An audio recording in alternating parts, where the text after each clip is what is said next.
Foles may be here. I'm all for trading him away if you can, assuming you can. If not, that's going to be a tough hit to take. So hopefully some team out there, is in the market for a semi-decent starting quarterback in Nick Foles.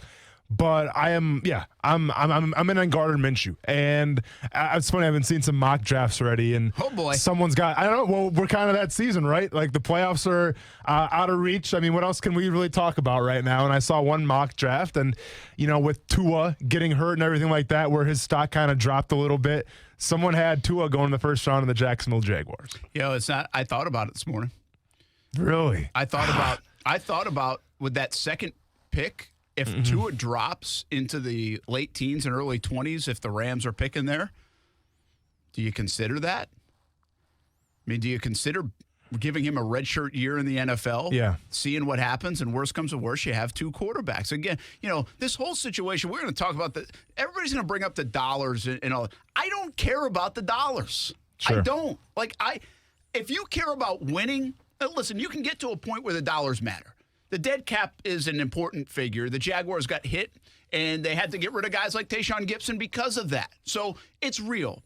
But if you look at this football team next year and the year after, you can give me all the dollars, and you can tell me that you're not supposed to have a backup quarterback in the NFL that's $22 million when you're paying your starter $600,000. I get it. I understand it. Doesn't make sense. You know what? I don't care. Because if it helps you win, and if the Jags think it's the best thing for them to win, and if they're right about that, which has been another question, then I don't care. I don't care if you have Tua. I don't care. It's the most important position. We always say this. Go draft as many guys as you need, and if that creates competition, I don't care about the quarterback's feelings anymore in Jacksonville. Like that shouldn't matter. There's no entitlement to say you're our quarterback, and unless you're Aaron Rodgers and Tom Brady, those guys have earned entitlement. But nobody else has really earned the entitlement to say, hey, here's a lifetime contract to play as long as you want to play football for the Jacksonville Jaguars at the quarterback position. And we're not even going to threaten that idea of you playing the quarterback position for the Jacksonville Jaguars. No, bring 5 quarterbacks in if you want. I don't care. Just find one that's going to win and win big. Brent, but you have to care about the money, because then I can sit here and say, well, Andrew Norwell right now is the highest paid guard in the NFL. Is he playing like it? Absolutely not. But, is he playing bad? He's probably playing even keel right now, I'd say. But he's not playing like the highest paid guard in the NFL. So should we keep Andrew Norwell then too? Just because, well, you know what? He's not playing at a Pro Bowl level, even like a higher elite level.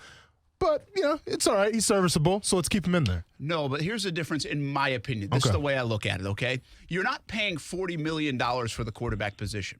For a position that I would say in the NFL right now averages around somewhere between $18 and $24 million, depending on elite, whatever. If you would pay $22, $23, $24 million for your quarterback position if it was good. Sure. In the NFL. Every team would sign up for that. So if I've got to pay that out of my quarterback position to make sure it's good and I feel good about it, then I'll do it. I'm not going to just dump something and eat half the money anyway, by the way. The finances of this, I'm going to eat some of the money. Oh, of course. So, that's a given. Today's big problem, or yesterday's big problem in Jacksonville is, well, you can't keep the backup quarterback at $22 million. I get it, okay? But that doesn't mean you just cut somebody, eat half the money, go spend another $1 million on a backup quarterback that stinks, or draft one in the 5th round, so now you have 2 young quarterbacks and Minshew goes down and you got nothing. Again, if you give me all those options, I would rather have Nick Foles as the backup quarterback in Jacksonville at $22 million. That's my point. You're telling me Andrew Norwell, I can go find Andrew Norwell's production for $5 million, not 14. Well, I get that, but he's still getting paid that money. So, so you're saying you would let him go, but can you find Nick Foles' production for a lot cheaper? Or is just the fact that you have to pay the cap hit? That becomes part of if you're going to pay money anyway, I don't like the stigma in these last couple of days of, well, you can't be on the roster because he's a $22 million backup. Well, in my opinion, I don't want the guy on the roster that I'm paying for anyway that's not on my roster. Yeah, no, I'm paying for it. I'm getting hurt by it. Yeah, but you really hurt yourself by bringing him here in the first place. Like, to me, if you did, so you got to eat it for a year, man. You got to eat it either way for a year. See, but to me, listen, like, use it from a player's perspective. If you're Yannick Ngakoue and you don't get the new contract and say you get franchise tagged, worst case scenario, You got to look at Nick Foles every single day, riding the bench and say, you know what, this guy's making a lot more money than I am right now, and I'm actually playing games. He's the backup. Like, I think from a team dynamic. I don't care about Yannick Ngakoue's feelings anymore. That's my point. Well, you should care about the culture and the team dynamic because it's suffering right now. So listen, I would care about it. We made a bad decision. Do you feel any better that Blake Bortles is gone, but he's costing you $16 million on the dead cap? It's not my money, man. Better? I'm good. I'm just saying, I don't do you miss feel Blake any Bortles. better? Like, I'm sleeping fantastic at night because it ain't my money, number one. And number two, he's a backup quarterback in L.A. More power to him. I don't know how good he is doing in L.A. I haven't seen the preseason at all, really. I'm fine with it, man. I'm chilling. I'm past it. Would you be chilling if Nick Foles is the backup quarterback in Jacksonville next year at $22 million? Or you'd be angry about it? That's my point. Yeah. I feel like people are angry about it. They wouldn't. You can't do it. You just can't do it. Well, I would say I just had a record hit of dead cap money. The Jacksonville Jaguars, who really have not had a lot of dead cap money over the last however many years, but they just had a record hit. I think Blake Bortles' number is the most expensive in league history. And all you're going to do is back that up with another guy that might top it. Sure. No, for sure. That's more of an embarrassment to me as an organization, and cutting that guy and still having that dead cap than keeping him on the bench at $22 million, quite frankly. But let's be honest. Whatever the case may be, we can agree Nick Foles coming to Jacksonville is probably a mistake now, right? I think you'll come along with me on that one. It has to be. Paying him that much money. It's got zero return on interest exactly so far after 1 year. And all things that we know, we can assume that the people that were in charge of making that call, bringing Nick Foles here, will probably not be here next year. Yes. So that mistake will be, I guess, rectified because they'll be gone. So the new people coming in, I mean, I don't know. If you're a new GM, if saying Dave Caldwell's gone, if you're a new head coach, say Doug Marrone's gone, who's ever coming in here to shape this football team, I feel like the last thing you'd want to do is look at Nick Foles and be like, well, this wasn't our mistake, but now we got to deal with it. If it's me, it's like a Band-Aid. Just rip it off. It was a mistake. Not my mistake, but I got to deal with it. Rip it off. We'll see you later, and we got to start new. And here's the deal. They might have the luxury of doing that as a new regime coming in and saying, sorry, that was their fault. That dead cap money's not on me. That's on them. Yeah. Sorry. Because I don't even want to be associated with it, man. I'll tell you the truth. But the bottom line is, in some way, shape, or form, you will be associated in 2020 with Nick Foles. Unless he retires. It's the only way you're not associated with Nick Foles. And so I guess my point is, if I'm going to be associated with him, are you telling me there's a lot of better backup quarterbacks out there than Nick Foles? Like, I'm already paying dollars. I'm already taking the hit in some way, shape, or form. So why don't I just keep him as the back? That's me. I'm not offended by that. Yeah. If this team has Nick Foles on the roster next year, I'm not offended by that. If Gardner Minshew's the quarterback and doing great, I love it. That's fine. But I also will tell you this, if October rolls around and Gardner Minshew has a knee injury or something and misses 2 games, I don't feel awful about Nick Foles coming in off the bench, whatever his price tag is. I probably wouldn't feel as good about some 7th-round draft pick coming in or Blaine Gabbert coming in as your backup. I know that wouldn't happen here, but I mean, I just think we're stuck with it, folks. 2020, you're stuck with it. I get your thought with the rip it off and get rid of it. But I don't care about the aesthetics of crap anymore, man. I'm still tired. That stuff, I'm not making decisions on that. You tell me that I'm a better football team with Minshew and Foles, I'm keeping them. But I think we can agree, if they could trade for him, would that be your top option? Oh, it's obviously the top. It's obvious. Even if I have to, I doubt you'd want to give up anything, but I probably throw would. Throw a pick in there, yeah. So, hey, we're not done with this. What's a bigger mistake, Bortles or Foles? Next on ESPN 690.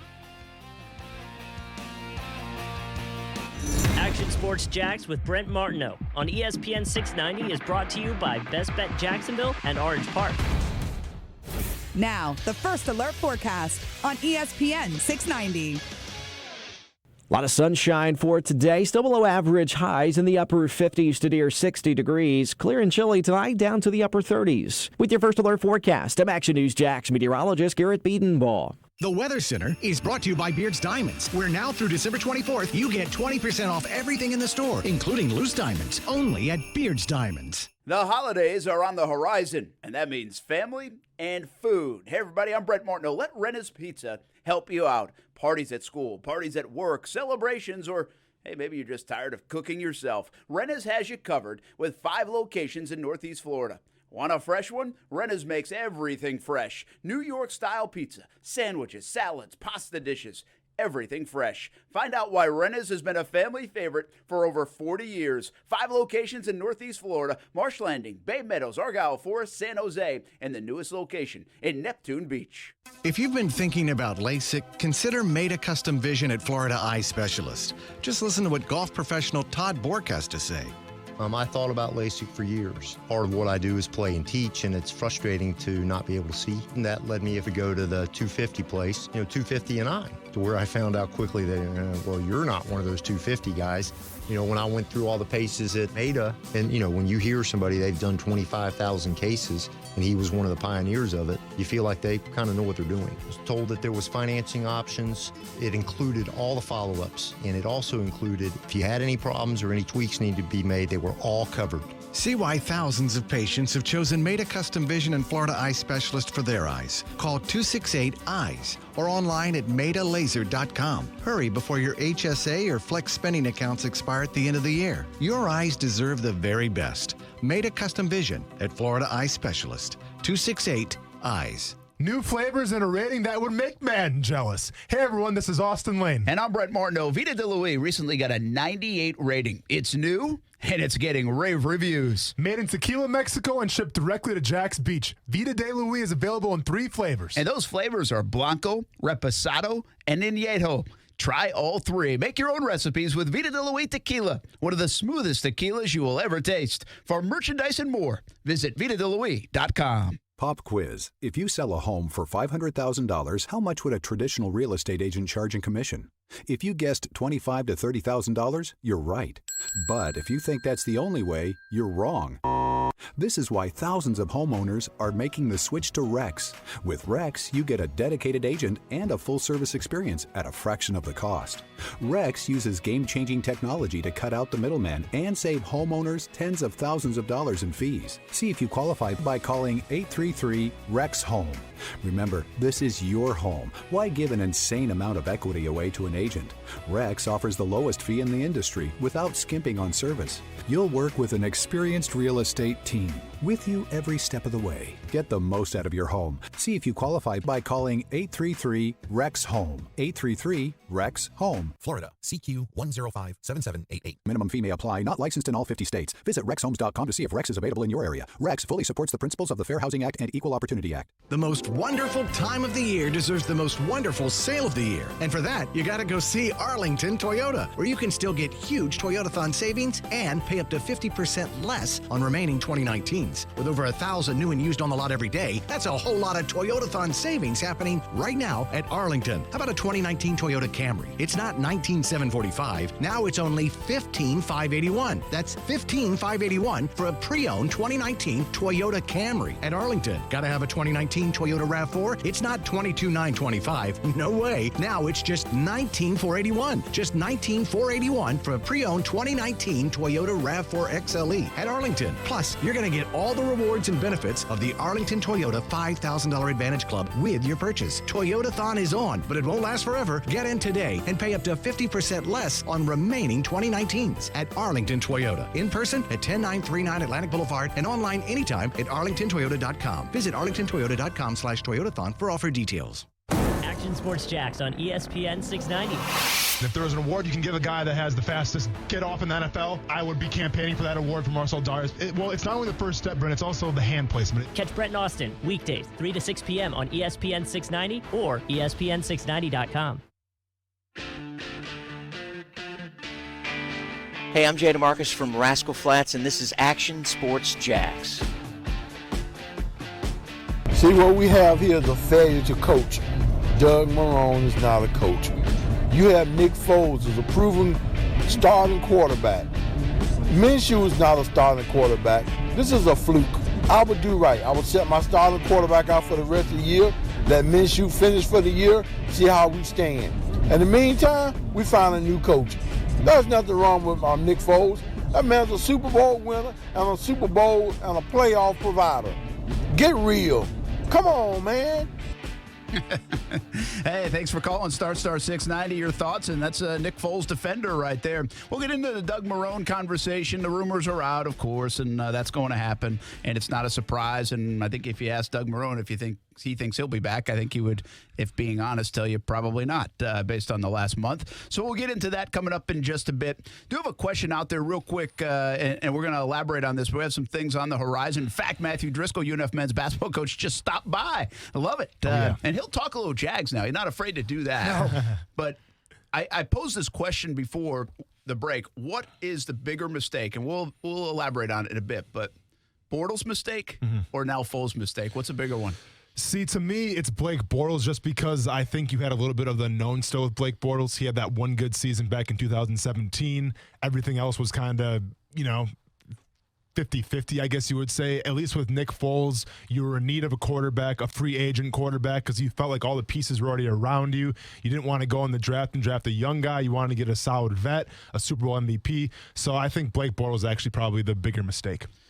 Let me ask you this question. Tua.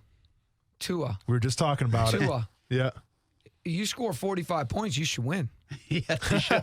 You score 41 points against LSU, you should win. Yeah. So you can talk Tua all day long until the end of the earth. It's irrelevant because you still got the points on the board. Mac Jones, whoever you want to put out there.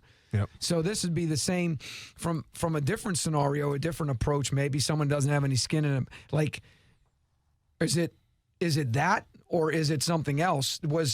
Were we counting on Nick Foles coming back to lead us to the playoffs? Did we think Minshew was going to lead us to the playoffs? Or really was the biggest question that we weren't defending at the level we need to defend to, especially to be a championship team or a playoff team? You look at a Steelers right now, the only reason why they're in games is because they're defending. Correct. But they're only winning by one possession. Correct. But it doesn't matter because you're winning. So to me, is it really more defending than it is who's taking the snaps? And there's probably a correlation between the two because 2 fumbles and an interception, I get it. Yeah. Well, it's like if I ask you, hey, Coach, you lost the other day and you shot 22% from three-point land, but you would come back and tell me, yeah, Brent, but we had 12 live ball turnovers and that was the reason we lost. It wasn't the 22%. If you talk to the people down there at Jags headquarters, they are not pinning this all on the quarterback. They're not pinning it all on Foles, saying we can't block. We have more holding penalties than anybody in the league. We can't run the football effectively inside the red zone, and we aren't stopping people when we need to stop people. But the eyesore is the quarterback. So did you play the 33 records growing up when you were a kid? What happened on a record player when it got a scratch?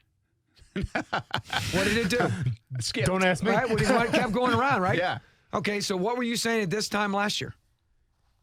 Couldn't run the football. Offensive line's depleted. The quarterback's not doing his job, and the defense isn't playing up to par. Yeah, that's and last year was a little bit different in my view just because of all the injuries. This year they haven't I didn't say anything about injuries. I'm just saying your football verbatim is your same verbatim. It's the same. And what's insanity? That's what I always say, Coach. Doing the same thing over and over again, expecting different results. Being a Jags fan. And what's that? Being a Jags fan. No, but I'll tell you what. There's a lot of people out there who love the Jags. Oh, my son included. Oh, listen, I mean, a lot of people love them. That's why we're talking about it. That's why we talk about it all the time. That's why people are listening and watching. But you go back to your other scenario. We've won a couple close games and we defended really well and shot poorly. We're actually not playing at our offensive peak at all. We're actually playing below our standards that we've played. The difference is we're making threes at a higher clip, so the 3-bang is better than the 2-bang. But if you look at our OER, we're just not where we've been in the past. Offensive efficiency ranking right there, Austin. Gotcha. So yeah, like RPO. I had no idea what RPO. I literally Googled it to figure out all this RPO. Yeah. I'm like, what are they talking about? It's in now, man. It's like the hot new thing. Yeah. And it's run pass option. It's not like it's rocket science. But can we create something like that in basketball, like a shoot pass option, like a? I think the 3-pointer is really that. Okay. The ability to take 3 over 2. Where's your effective field goal percentage? Because you got to multiply the factor by 1.5 to get you a 2-point percentage, which would be equivalent. So I think we do have it. It's just a different line of work. I think going back to the Jags, some people are talking about We should have taken Lamar when we had the opportunity. We should. Hindsight's 20/20 there. If ands and buts were candies and nuts, Christmas would be awesome. But I'll give you an all-decade team on that when it comes to the Jags. But I will say this. I will say that I really believe that Minshew, and I'm not saying Brady, and I'm not saying whoever else you want to say, but if Lewis doesn't decleat Bledsoe, is that his name? Yes. If Lewis doesn't decleat Bledsoe and knock him out, Brady is never Brady. That's right. So I covered that. I was not there for that, but I was covering the Patriots at that time. In this scenario, I think his body of work is pretty good for 4 games, but I think we thought Bortles' body of work was pretty good 3 years ago when they went one play away from going to the Super Bowl. So I just think the kid's going to get a great opportunity. I think it's a little unfair for him and for us to judge him completely, but I do think these reps will be huge. And I think our biggest question mark is, what do you do with Foles, the money, the cap hit, the dead space on the back end of this? And do you believe in Minshew that much? And if you do you draft another one? Yeah, and that's what we were just talking about before you stopped in. And I, right now, in my opinion, I'm so tired of this isn't a good look, or this isn't the money, or this. Just give me wins. What makes your position the best? And I can't tell you, I would rather have Nick Foles as the backup QB if you just take money out of it than having some other guy as the backup QB that, has been a journeyman for 12 years or a 6th-round draft pick that is from UTEP. Sure. I just, at this stage, until I see something different, my mind would say, you know what? You're going to get stuck with some dollars anyway. I'll just ride with what's going to help me win games if I run into something. A couple years ago, we hit the free agent market pretty well, didn't we? Oh, yeah. Big time. We hit it well with Calais. And it's a tough thing to do, but they did it pretty well. Right. And the year before that, we lost out on the center from Cleveland that we thought we needed. Alex Mack. And we ended up with Linder. Yeah. Correct. So my question to you would be is if we can really, really free agent the defense, because I think that's the quickest fixed. You can get one superstar cornerback, but I think if you can free agent and fix probably, I don't know what defensive ends, defensive tackles, okay, those kind of guys. Those kind of guys. Yeah. I was going to say a linebacker or two. So if you do that and you make that kind of an adjustment, I think you can roll the dice on the other side, because Fournette is still phenomenal. He's still young. He obviously is taking care of his body and gone to a whole nother level because he's sustained this season. And whether or not we should have used him in that last 5 or 6 plays when we were on the 10-yard line or wherever it was they were on. But my point to you is I think that to me would be the fix and to get us maybe a quicker turnaround. Yeah. Because I think this can't be a long rebuild. I was going to say, I think longevity's way out the window. Absolutely. So I've been here for 11 years. There's too many good pieces on the team to say it's going to take 3 years. People do it overnight now. Ngakwe's staying, right? Well, he's staying one way or another. I don't know if he's staying. Is that happily. number 91? Yeah. Okay. Correct. Yeah. Well, he, in my opinion, he has to. Because we talk about what's the best way to build a team, especially a team that doesn't have to get rebuilt 100%. You have to build through the draft, but you have to take care of the guys that you drafted before. And Yannick Ngakoue being a former 3rd-round pick, you have to offer that guy a new contract because you already lost Jalen Ramsey, and whether it was right, wrong, or different, he's gone. You have to accept that, move on. You got a draft pick for him, right on. But if you look at the teams that are successful, the Super Bowl winning teams, they're the teams that build through the draft, and then when that contract's up for those rookies, they offer them a new deal, and they keep them within the program. And unfortunately for the Jacksonville Jaguars, whether it was bad draft picks or just losing guys, they haven't been able to do that. And that's a core of any good NFL team, I feel like. Well, by the way, just in, Ron Rivera fired at Carolina. So Doug Marrone's not the first one to go. Wow. Ron Rivera fired. I remember brought him to a Super Bowl a few years back. I like his philosophy, too. Pound the rock, man. Yeah.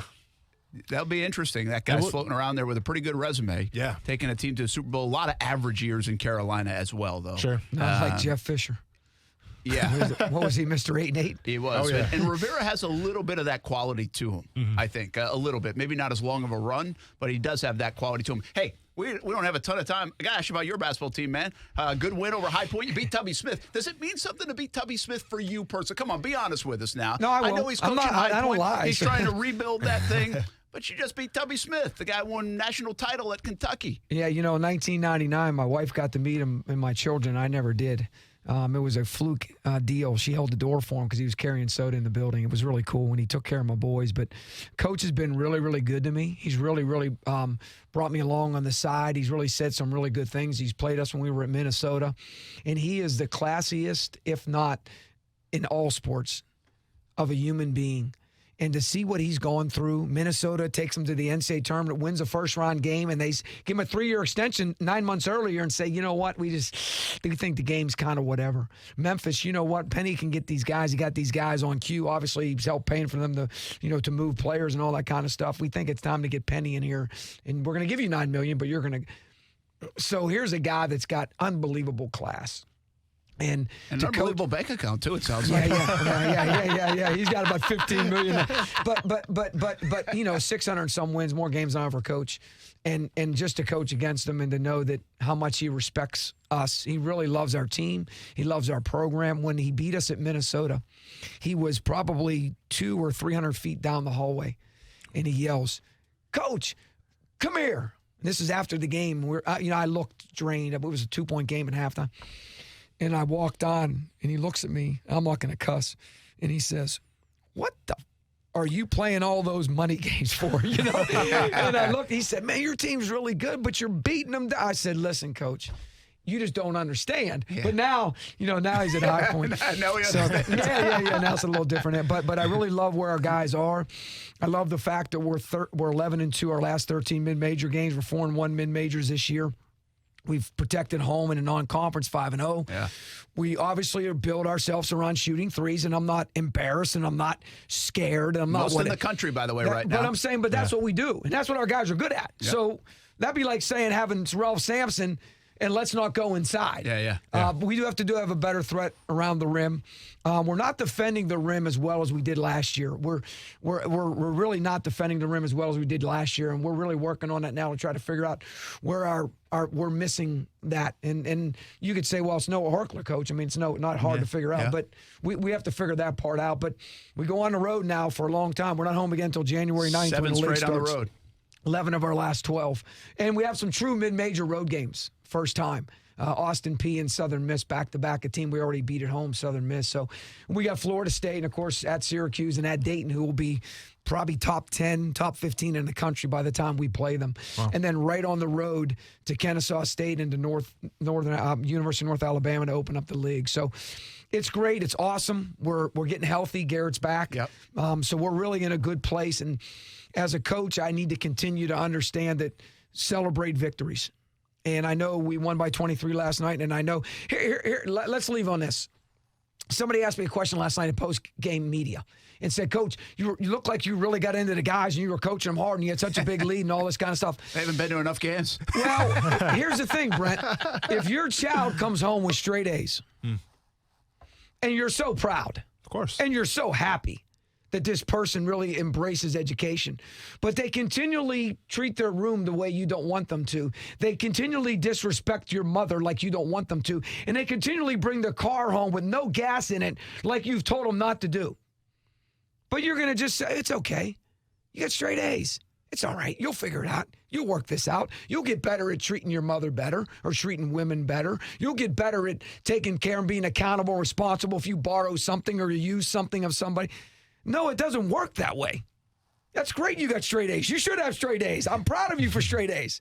So, to me, it's always more than just the moment. It's and what we're seeing. There's things down the road. So here's what anyways, I do see. I know you got to go. No, but I got one more for you.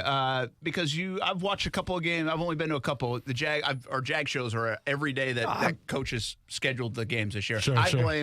I blame all you guys. But we have 5 home games with students. It's been good, but usually I'll do the games. Of course, and thanks to Richard I Miller was for tuning and watching, man. Yeah, but it's a bummer. I love doing the games. Just haven't been able to because of the Jag shows. But I snuck over yesterday for the second half. I think I saw the Southern Miss second half as well.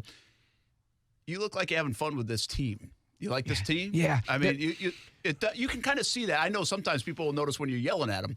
But I kind of noticed. Yes, I kind of noticed when you're coaching them hard is what we got to call it. I kind of noticed that you're having some fun with this team. So Carrie Brent, my wife, has helped me to make a commitment, and she said, "Sweetheart, you only have one of these kind of teams every so often with 5 seniors."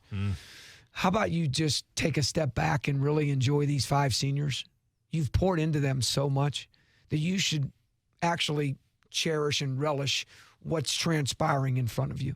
And because of her and because of what she said, I have to get better, Brent. I really do. I have to get better at that. But that's what I'm trying to do. I'm really just trying to enjoy them as human beings and watching what we've helped them become as men. Yeah, good for you. And you should do that, and you should relish the wins. Another good win last night. Hit the road now, and maybe we'll catch up with you. Oh, I thought you wanted me out. I thought you were kicking me out the way you said hit the road.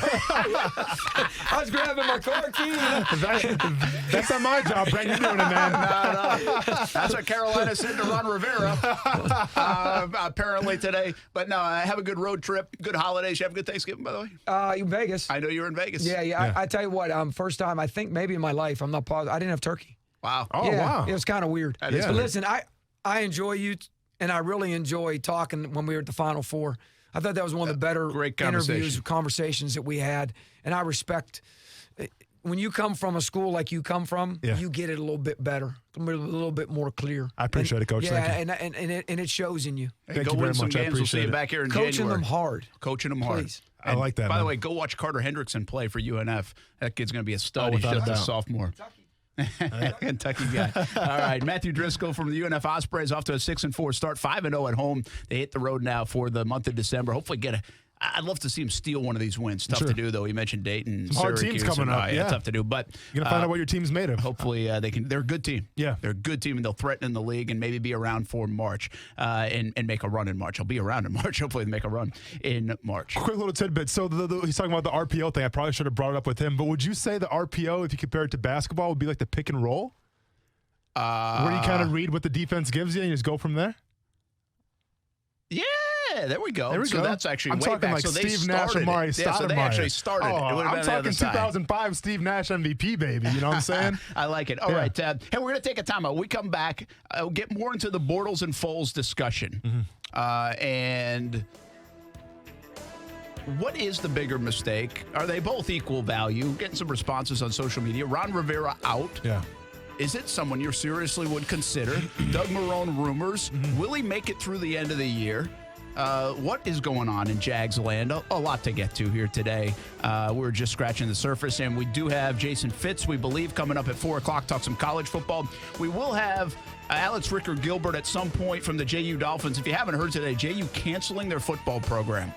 Canceled it, and immediately. So we will talk to JU about that and what it means for their athletic program and their university. We'll have that a little bit later on as well. We'll be back on ESPN 690. Thanks for hanging out with us.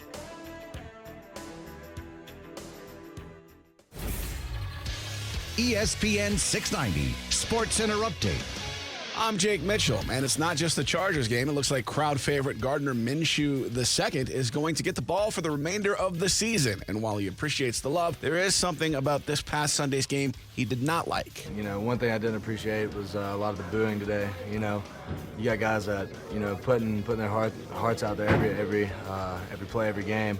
And, you know, nobody deserves that. It's shocking news from the JU Dolphins Tuesday. They announced they're going to drop their football program after 22 years, 3 coaches, 233 games, and 118 victories. And that includes 3 Pioneer League championships. According to the school, the move was financially motivated. Stay connected with ESPN 690 while you're at work by listening on ESPN690.com. The best kept secret in tires is TireOutlet.com. Tire Outlet offers wholesale prices with premium service, and TireOutlet.com always has a safety-first focus. Locations throughout the First Coast, there's no need to go anywhere else for tires and service. As you know by now, I love the wings at Mr. Chubby's Wings. Hey, everyone, this is Brent Martineau. You'll love them, too, and you have to try the wings. But Mr. Chubby's has a full menu. Parents, kids, and sports teams, this is made for you. The American Dream Special. Burgers, fries, and a famous Mr. Chubby Shake for just $12.99. The American Dream Special. I suggest throwing in some wings, too, especially the Maple Cajun. 2 locations, the West Side and in Fleming Island. Chub it up at the place to be, Mr. Chubby's Wings. Shop the 904. When you shop local retailers, you're making an investment in our own community. Check out cool stores like Jacksonville's own Video Game Rescue, a locally owned video game store that features new and hard-to-find retro video games, vintage toys, and they even have a game game room with a bunch of classic games and pinball machines. If you have a gamer on your holiday gift list, you will find something perfect for them at Video Game Rescue on Blanding Boulevard. Shop the 904. Powered by Cox Media Group. Visit shopthe904.com. Fact: about half of all men will experience ED or PE. Fact: both ED and PE are highly treatable. Fact: a safe, effective treatment is just a call away. At Prime Men's Medical Center, our highly skilled doctors guarantee results on your first visit, or there's no charge. Listen to a specialist in men's health. I'm Dr. Rabinski. If Viagra, Cialis, or Levitra have let you down, the treatments at Prime Men's Medical Center work immediately, regardless of your age or medical history. You'll receive custom blended medications designed just for you. They're safe and effective with no pain and no surgery. Patients are lasting 30, 60, 90 minutes or longer. And best of all, the treatments are affordable. Men, if you want to last longer in the bedroom, schedule a private consultation with the experienced physicians at Prime Men's Medical Center. 904-206-8105. 904-206-8105. That's 904-206-8105. Hey everybody, it's Brent Martineau from Action Sports Jacks. Thank you for making ESPN 690 the fastest growing sports station in Jacksonville. Everyone is loving our in-depth coverage of the Jaguars, the NFL, and all things sports. Another thing our listeners will love, your business. Let's work together and get you on the fastest growing sports station in Northeast Florida. Call ESPN 690 today, 245-8732. That's 904-245-8732. Grow your business today on the new ESPN 690. Trust, tradition, and quality. A winning combination to feel good about your home. Sometimes it's just that time to replace your roof. Or maybe you need to fix your roof after a recent storm. Hey everybody, it's Brent Martineau of Action Sports Jacks. And there are so many roofing companies in the area. But which one can you trust? Let me tell you about my friends at Jack C. Wilson Roofing Company. Trust a family-owned business with owners that grew up right here in Jacksonville. Talk to the owners directly. Get free estimates. And you can trust Jack C. Wilson Roofing to walk you through each step of the process. Tradition? Jack C. Wilson is a name you know. The longest-standing roofing company in Northeast Florida. They have been repairing and replacing asphalt shingle roofs since 1946. How about quality? A roof you will tell your neighbors about. Quality from start to finish, shingle by shingle. You can request a free estimate at jackcwilsonroofing.com. It's the first name in Jacksonville roofing. And make sure you let them know Brent Martineau sent you. The holidays are on the horizon. That means family and food. Hey, everybody, I'm Brent Martineau. Let Renna's Pizza help you out. Parties at school, parties at work, celebrations, or maybe you're just tired of cooking yourself. Renna's has you covered with 5 locations in Northeast Florida. Want a fresh one? Renna's makes everything fresh. New York-style pizza, sandwiches, salads, and pasta dishes. Everything fresh. Find out why Renna's has been a family favorite for over 40 years. 5 locations in Northeast Florida. Marsh Landing, Bay Meadows, Argyle Forest, San Jose, and the newest location in Neptune Beach.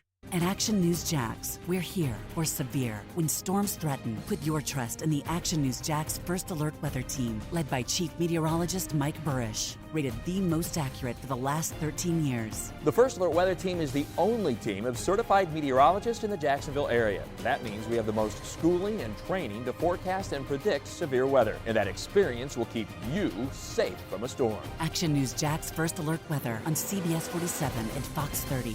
New flavors and a rating that would make man jealous. Hey everyone, this is Austin Lane. And I'm Brent Martineau. Vita de Louis recently got a 98 rating. It's new and it's getting rave reviews. Made in Tequila, Mexico and shipped directly to Jack's Beach. Vita de Louis is available in 3 flavors. And those flavors are Blanco, Reposado, and Añejo. Try all 3. Make your own recipes with Vita de Louis Tequila, one of the smoothest tequilas you will ever taste. For merchandise and more, visit VitaDeLouis.com. Stephen A. Smith Show, weekdays from 1 to 3 p.m. on ESPN 690. The only difference between the New York Jets and the New York Giants is I have no problem with Pat Shurmur finishing the season before he goes as the head coach of this franchise, because he never should have been a head coach to begin with. And in the case of Adam Gase, he should be going today. Hey everybody, Trey Wingo from Gold and Wingo. You're listening to Action Sports Jacks with Brent Martineau and Austin Lane on ESPN 690 and ESPN690.com. Everyone feels the negative effects of a loss. Yes. Some of the guys who feel it the most are the guys on the field. When you're down there and things aren't going well and the boos start coming in, you feel every single one of those. Well, that is Chris Conley last night on Jags Report live at Topgolf every Monday, 7 o'clock on CBS 47. Chris was really good. We're going to play you some of the comments from Chris, and I didn't think at times he held back at all. I think he said a little bit about this football team, and it's gut check time down at Jags headquarters. I think he acknowledged that, and there's a lot on the line here under the radar for players, for the I hate to use the word culture, but whatever they're trying to build in that locker room. Because here's the deal. Maybe the front office is gone. Doug Marrone looks like he's going to be gone. But there is this young core of football players that have been around here a little bit, that will be around here, that you want around. And you have to wonder, what does this all do? What does this all mean? And I think one of the big problems in Jacksonville, in my view, now this is an outside view, so it could even be looked at as a bit unfair, but I think I have enough information to say it's not unfair. So I don't mind saying it this way. Brent Martineau, Austin Lane, back on Action Sports Jax on ESPN 690. I think when you go get a young football team, which they did years ago, I think the hope is, and part of the sustainability of being good from 2017, is that they will continue to grow together, they will mature together, they will take over the leadership reins, all those kind of things. I know those things seem like subtle, whatever, Brent, yeah, whatever. It might even sound like coach speak and athlete speak, but I do think at the end of the day, if you want to win for a long time, if you want to be the Seattle Seahawks, if you want to, again, the Patriots are such an outlier, but maybe the Baltimore Ravens or the Pittsburgh Steelers, you need some of that flip from the young guys to grow into the old guys, you know? Of course. And if you're going to have that and be around for a while, well, I think these young guys, if I'm being completely honest, and I'm not going to call out names, and I don't know if it's across the board, but in my view, one of the big problems with this football team and why they have struggled last year and this year in critical moments is because that young group, that young core hasn't grown up enough. I just don't think they have. I don't think they're a mature enough football team with some of those guys that you thought, okay, they're ready to take the reins. Sure. I mean, Miles Jack showed it. I don't even have to say, I don't even know other maybe backstories of Miles Jack, but I can tell you an on the field one, he gets named captain and he gets ejected from the first football game of the year. And it's been a disappointing season for Miles Jack. I don't care how you slice it. It's been a disappointing season. But that's my point. Those guys that were supposed to kind of, okay, take us to the next level, win year after year, show everybody else the way that comes in here. You know, pass the torch, Calais, to one of these guys. You know, the Chris Conley presence, he's a veteran guy. He can show you a few things, the young wide receivers, but now what? It's your turn. Have we seen that from this football team? And I would say it's a glaring no. And while that doesn't necessarily jump out maybe on Sunday afternoons when you're watching them at the bank or you're watching them on TV, I think there's an underbelly of this. Whatever's going on in that building, the disconnection maybe even in the locker room, the disconnection when you lose by double digits, 17 plus in 4 straight games where it doesn't look like you're any good, I think it falls on some of those guys' shoulders to say, wait a minute. We can't have this. We're not having this. We got to end this. This is how you fix this. And to me, there's that M word of maturity comes to mind. And I just don't know if this football team, those young core guys, have ever developed into that, at least enough of them. I think the penalties show that a bit too, 105 of them this year. I mean, I can tell you where the leadership is on the football team.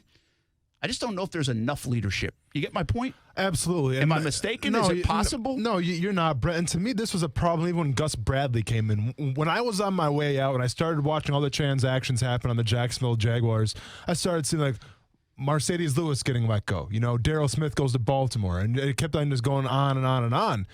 And lo and behold, soon enough, it was like, wow, all the guys that I spent time in the locker room with are pretty much gone except for Avery. And when you do that and you rely on the draft and you rely on undrafted free agents and the young guys, that's great because that's going to be your future. But at the same time, when you did that, you had no one to show those guys the way. And now we're in 2019, and they have established some core players. They have brought on some free agents, Calais Campbell, even like when Malik Jackson was here. So from that perspective, they have brought some guys in. But at the same time, to me, not enough. Because I mean, it's evident, Brent, you know, and especially when you appoint your captains like the Miles Jacks or Leonard Fournette last year, and when those guys kind of make it a habit of, you know, punching a Bills player in the game last year, Miles Jack getting thrown off this year, when that starts to become the norm, and those are your captains, well, that's just going to branch off and feed down to the bottom guys. And that's kind of where we're at right now, I feel like. So I do agree with you. I think that, from the culture problem, but once again, if the front office is feuding with Doug Marrone and then Doug Marrone's feuding with the front office, well, that's going to trickle down as well. So it is a giant mess. And the best thing, and this is why, once again, and I get it, people are probably sick and tired of me saying this now, but with Yannick Ngakoue, listen, I don't know what type of guy he is off the field. I don't know what type of leader he is. If he's a rah guy, I assume he is because he's a high-energy character. But from what I see on the field, what I see during training camp is that guys gravitate towards him. He's the first one to always go on the lines. He's making sure guys are in the right spots and things like that, and he's helping Josh Allen out as well. To me, that's a captain, and to me, that's a guy you got to take care of. So that's why you got to pay him. If you franchise tag him, which could very well happen, and say, you know what, we're going to have you for the year, we're going to franchise tag you and maybe work something out. If you do that, you're kind of sending a message not only to Yannick Ngakoue, but you're sending a message to the entire team saying, well, we value you, but we value you just enough to franchise tag you. We don't see you as the big cog that makes this whole machine go in that locker room.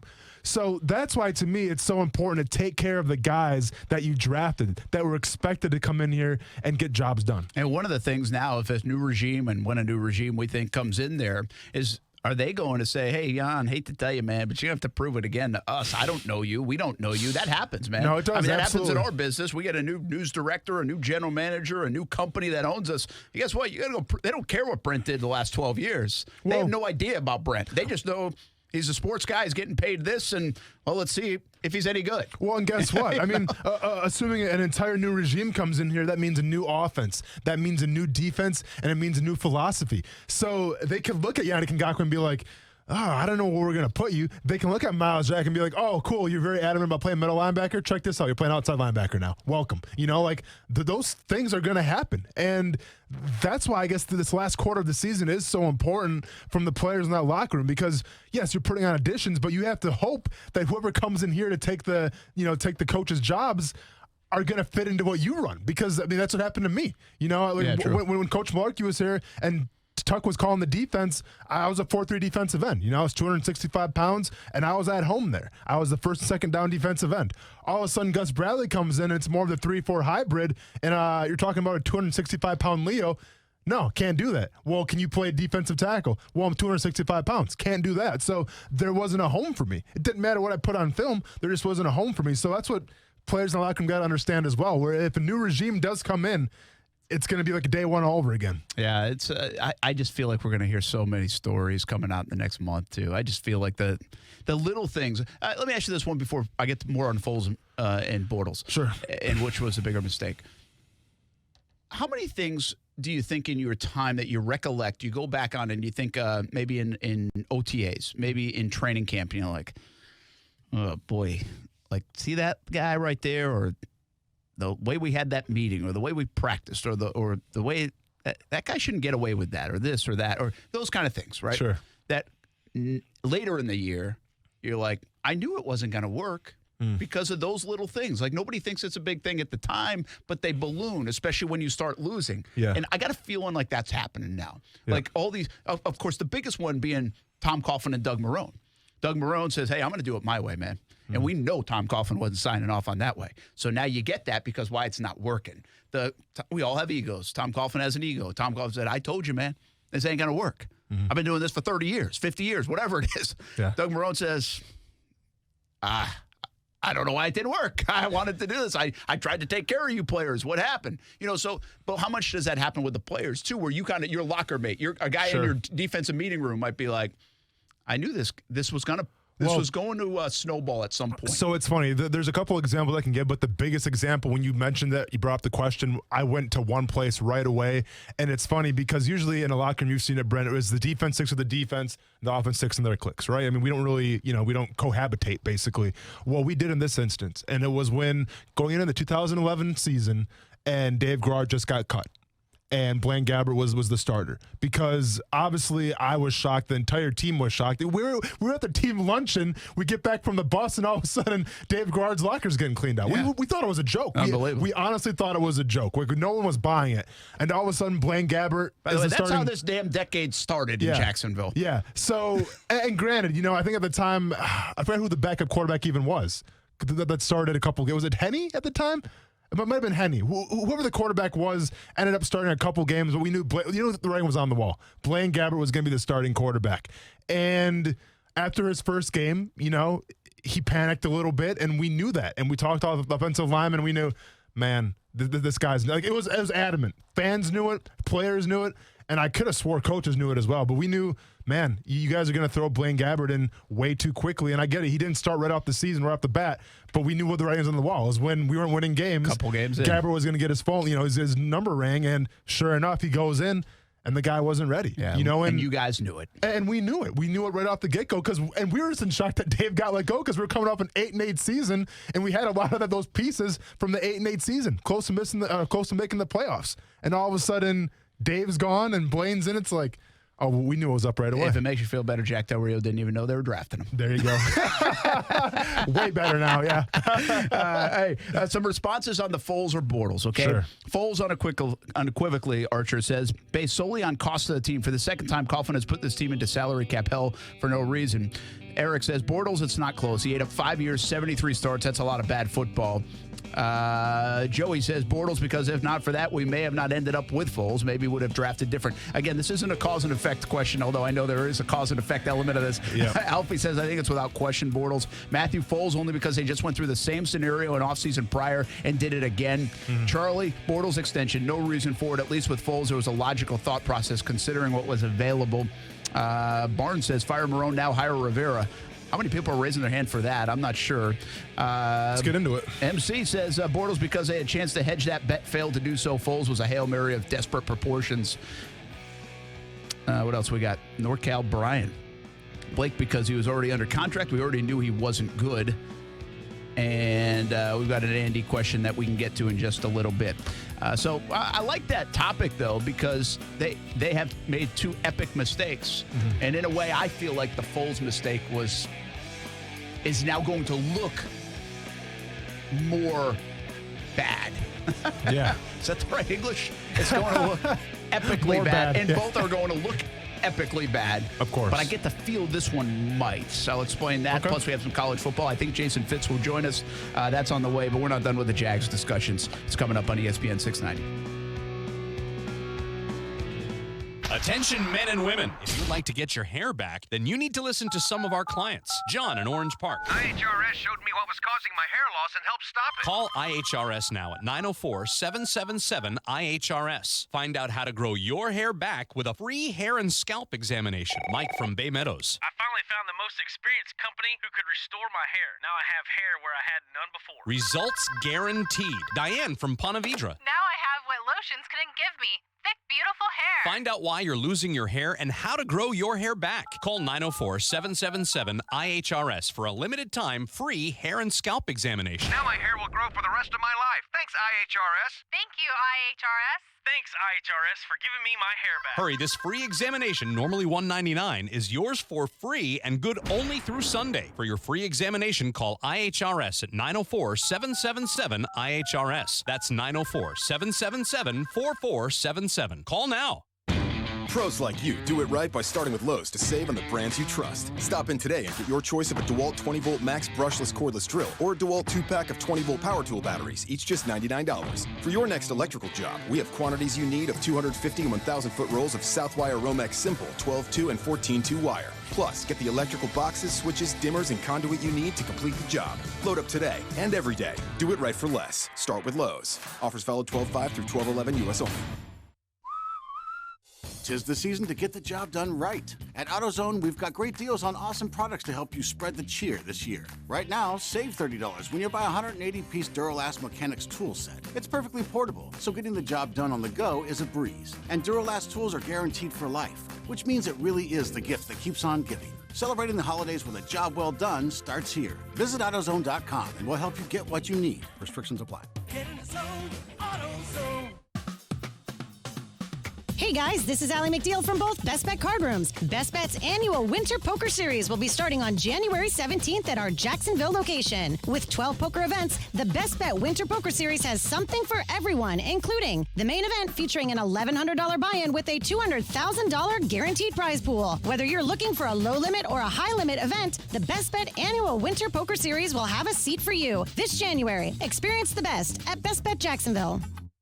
When you owe IRS or state sales tax and can't pay, call J. David Tax Law for effective tax help. J. David Tax Law can stop IRS or state collection actions and protect you from financial ruin. Call J. David Tax Law for a no-cost consultation at 904-507-4777. That's 904-507-4777 or at jdavidtaxlaw.com. Peace of mind is only a click or a phone call away.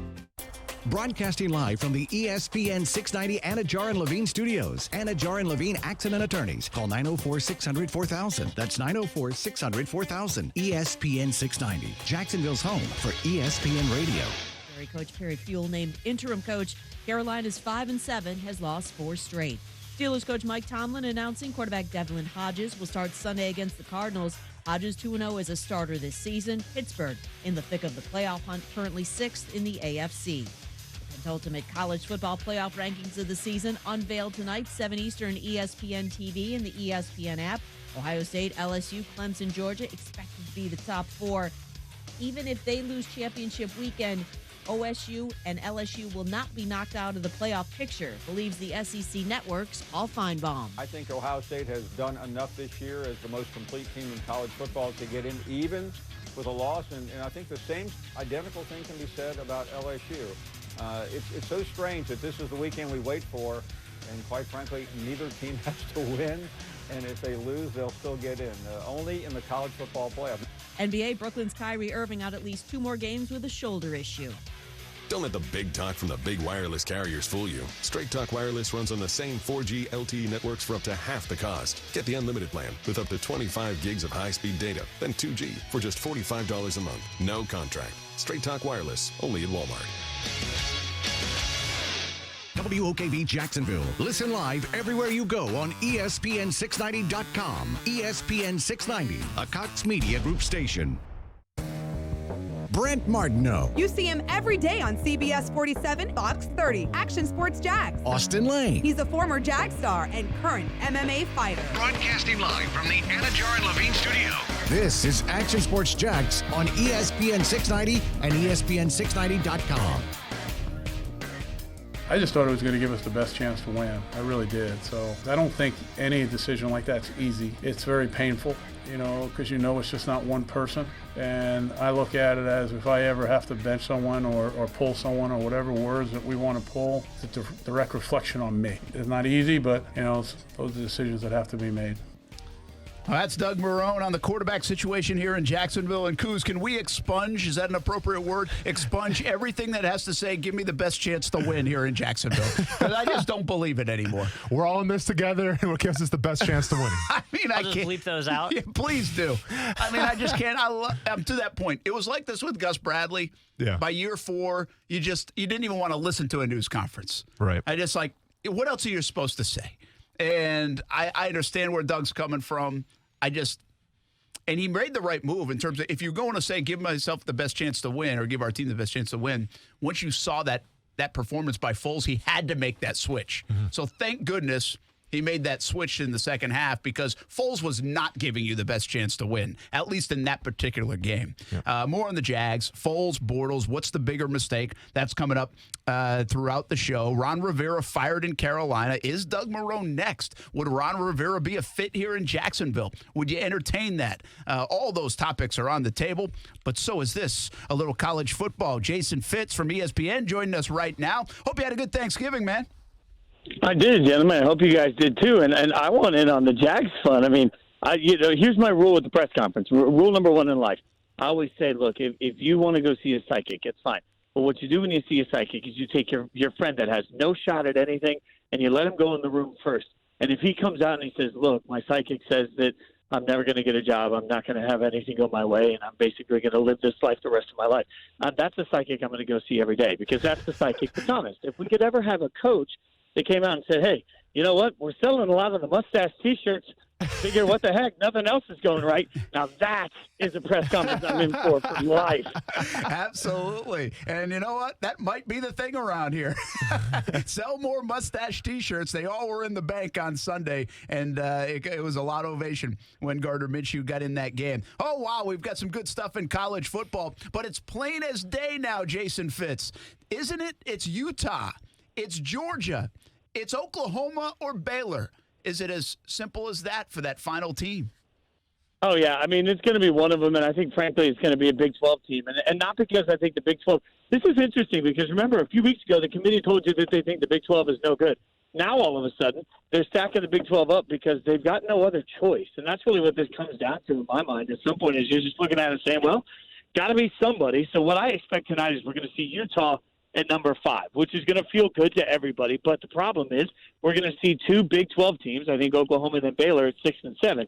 When we see that, what they're really telling you is that the winner of that game is going to eclipse everybody for that 5 spot. So, I don't see a lot of chance to give somebody else in that. And I think Utah, frankly, is a better football team. That's what's funny about it. Like, Utah is a better football team to me today than Oklahoma is. But I still don't think they're going to get the love from the committee out of a win over Oregon. You know what's crazy about that, Jason, is that's where the committee's supposed to come in. They're not supposed to, there's times, and they change this up, it seems like every year, but that old debate, is it the best 4 football teams, the most deserving 4 teams? And I agree with you.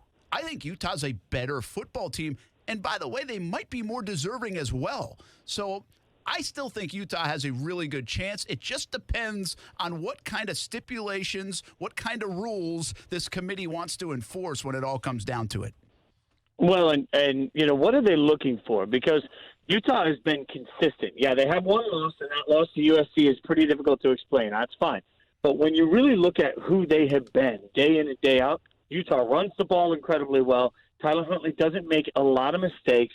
Their defense has played incredibly well for the Pac-12. I don't know what the fatal flaw is for them as a team and why we aren't looking at them as a more complete team.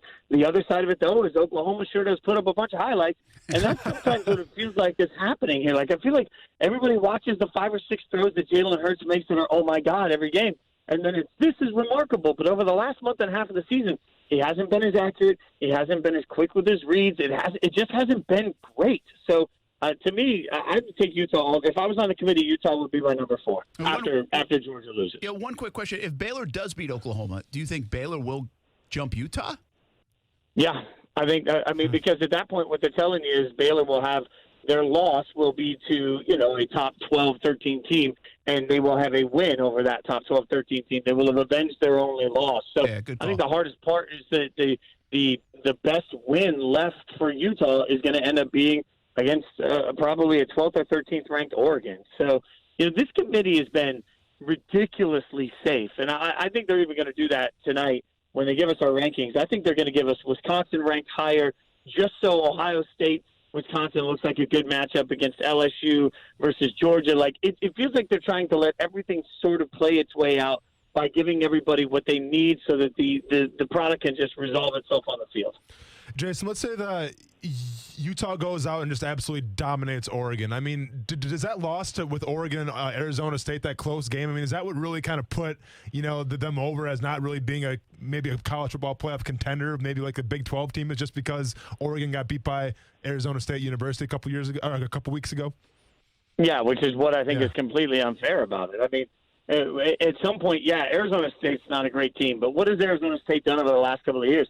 They've surprised good football teams. That's something that they do, and the committee should take that into account. This isn't, we make it sound like Arizona State winning that game was the equivalent of Middle Tennessee beating Bama, and it's not. Like, that's just, I don't understand why we don't look at Arizona State. While they're not a great team, they are a team that can get these sorts of wins, give them a little bit of a benefit of the doubt. I think losing to Arizona State is still a lot better than losing to South Carolina, Georgia. So I'm not sure exactly what we're looking for. Yeah, it's tough when you measure all those things. A 2-loss team.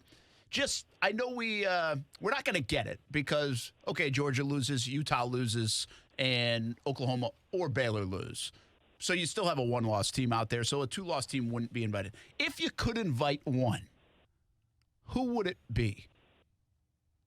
Man, that's a really good question. You because got Florida, you got Bama. I would make the argument Florida is more deserving than Bama. And that's based partially on who they played and how they played. I mean, Matt Jones did play very well against Auburn, and I know that, but this has been a susceptible defense for Alabama, and that bothers me. It is not a susceptible defense for Florida. We know that. They have better players right now, top to bottom, on the defensive side of the ball. Now, the offense has been a little inconsistent, but with Mac Jones as your quarterback, do we know that the Alabama offense is going to be consistent? It was for one game against Auburn, fine. But, look at who played. Ultimately, when you look at who played defensively, how they played, Florida's a better team, I think, today. So it would be hard for me not to take Florida at the top of the two losses. Yeah, I don't disagree with you. I was at the Iron Bowl. I watched them. I've seen Florida play. I think Florida would beat Alabama. I really do. I think they're a better team. That sounds crazy to say, but I think they would. And I'm not a Gator fan, by the way, not at all. So I think they've done a great job. And I'm starting to wonder, I think there's some speculation out there, and this is unfair to Nick Saban in Alabama, but is this the start of maybe an Alabama program that starts to come back to the pack a little bit? Is there any sense from you, or is this just maybe not their best year? I think there's to be honest, we just finished taping College Football Live that'll be on ESPN today, and that was one of the questions. So, I think a lot of people are asking that. But when I look at it, what I see is a defense that was young, and we knew they were young, and they were injury-riddled this year. So they got a year of experience under the belt. They're going to come back good. They're going to come back better than good. They'll all be sophomores instead of freshmen. They have a lot more experience. They'll be bigger, faster, stronger. On top of that, I do believe that Mac Jones is going to be a heck of a player. They're going to have to replace some big playmakers on the outside. I don't think Alabama is necessarily taking a massive step back. The problem is for Alabama fans, I think the rest of the SEC looks really good for a while. I mean, Georgia continues to have great recruiting classes, so I think they're going to be a good team moving forward. But on top of that, LSU is stacked. Auburn believes that they are a better football team than we realize. All three losses to top 10 teams. Bo Nix gets his freshman year out of his system. I mean, I'm looking at that saying that when you start to think about that, when you think about what they could look like for the next few years, Auburn's going to be good. So it's not so much that Alabama's failed to me. It's that the rest of the SEC is going to put up 3 or 4 teams that are darn good. Jason, big story right now going on this area is obviously the Florida State coaching. I guess I'd call it a limbo, Brent. What would you call it? Purgatory, right? What is it? Well, I don't know what it's limbo? Purgatory right now to be a Florida Kansas State City fan. Shuffle? A Kansas City Shuffle, maybe? Whatever it is, man. There's a lot of speculation, a lot of rumors here and there. What do you make of it all, and who do you think is going to be the next coach of the Florida State Seminoles? Well, and that's a great question because I think it's a better job than people want to give it credit for because at the end of the day, you judge college football jobs not by the record of recency, but by the resources they have. So what's your facilities situation? What's your donor situation? Can you get the money you need? Can you do the recruiting that you need to do? And are you in an area that can be recruited? Well, all of those things check the box for Florida State, right? So they should be in a position to be successful. It hasn't worked. So now how do you fix it? I think you need somebody that's probably got a little bit more personality and somebody that's a better salesman, somebody that can come out and actually get the guys in there that they want, but also they can buy a little time from the alumni base and from the money base. I know that he's going to be a hot commodity, but I continue to look at Mike Norvell at Memphis and say that is somebody that has 1 year put up an incredible running offense that got 2 guys into the NFL. Not 1 running back, but 2 running backs into the NFL. And now this year has been able to morph that offense to be behind his quarterback. His quarterback's going to come back again, so maybe he doesn't want to leave Memphis. But, man, if I'm Florida State, the first call I make is to Memphis, to Mike Norvell, and see if I can get somebody that, as a coach, what I love the most about Mike Norvell is his answer to how you are productive offensively is always the same. You look at the players you have and you build a system around those players. That is the answer we should always get from our coaches instead of coming in and saying, I want my guys that run my system. So I think Mike would be a great hire for that school. Nice said, man. And talking to Jason Fitz, ESPN All Things College Football here. Jason, I want to shift topics a little bit, man. And you kind of gave me a lot of crap for my chicken sandwich conclusion. I said Wendy's was kind of on the bottom of the depth chart. It is what it is. And I'm glad you wished me a happy Thanksgiving. It was good with the family and everything. But I'm going to be honest with you, man. It could have been a lot better if I didn't go on Twitter and read one of the tweets that you tweeted out on Thanksgiving, I believe. And I'm going to read it out here quick. And I apologize apologize for the offensive language I'm about to use for the folks listening or watching around the world. Jason Fitz said this, and I quote, "Pie crust is trash. Yes, even your family's great recipe. I've tried them all over the world. Pie sucks. Cake is amazing." I'm giving you a chance to speak your mind right now of what you have against pie, man. Well, yeah, it's just bad. I mean, you know, the funny thing is, when you tour in country music, like you do a lot of county fairs, a lot of festivals. Oh, of A course. lot of grandmas coming in with their favorite family recipe on this is grandma's pie crust with this, and this is grandma's pie crust with that. It's all bad. It's all bad. Everybody's grandma's pie crust is bad straight across the board. And the most important thing you need to learn in your life is that anything pie can do, cake can do better. Oh, and wow. if you just embrace that segment of life, you're going to find so much freedom when you can just have pumpkin, you know. And look, a couple of things. Cheesecake, not in the pie family. It's a tart. All right, we got some clarity on that on Go Look and Wingo. Okay, it has a graham correct. cracker I crust, agree. not a regular crust. Okay. So cheesecake stands out. It's on its own list. It's so cheesecake is separate from this. And I do like a good graham cracker crust. So, you know, key lime pie, although I would also argue that's really in the tart family. But it's called pie, though, right? So here we are. Yeah, it's called pie. Yeah, it's called pie. That would be my one exception to the rule. But cherry pie, apple pie, sweet potato pie, all of the pies that you could possibly imagine, garbage. Just straight garbage. Just even filling out of a can is better. I'm offended, Brent. Listen, I love this. Oh, what? I What do you love got to this say? because he doesn't sit on the fence like you, man. He's all I'm in not on this. sitting on the fence. Next week, you call in. I'm going to have a PowerPoint presentation ready to go of why pie will always be superior to cake, hands down. I mean, have you ever heard of this thing called frosting? Like, last night in my check, like, frosting is better than anything cake. And cake can't offer me cream cheese icing. Dude, at least I'm getting like some kind of nutrition out of apple pie or cherry pie. I'm getting my antioxidants in. I'm getting my nutrition in. What is cake bringing to the table except excess sugar and carbs? Right. Well, you just made my point for me, okay? As a former fat kid, I don't want nutrition out of my dessert. I want more cake and more.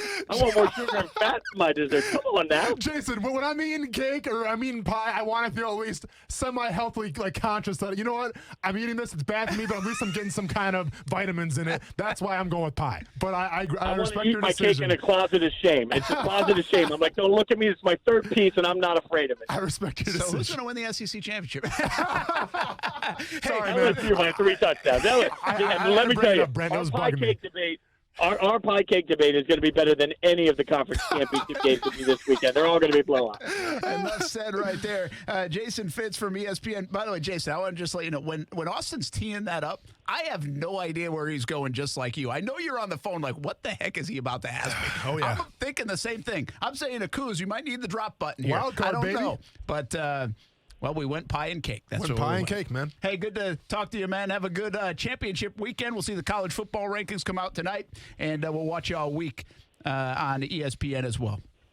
Y'all have a great week and eat a bunch of little cake bites for me. Have a great week. Thanks, man.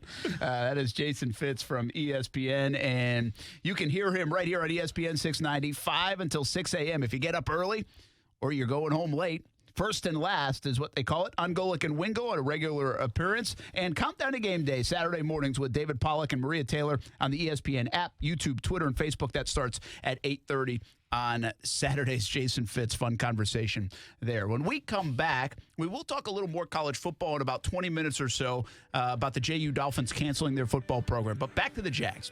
I still have some more thoughts on the Foles and Bortles debate. Which one was worse?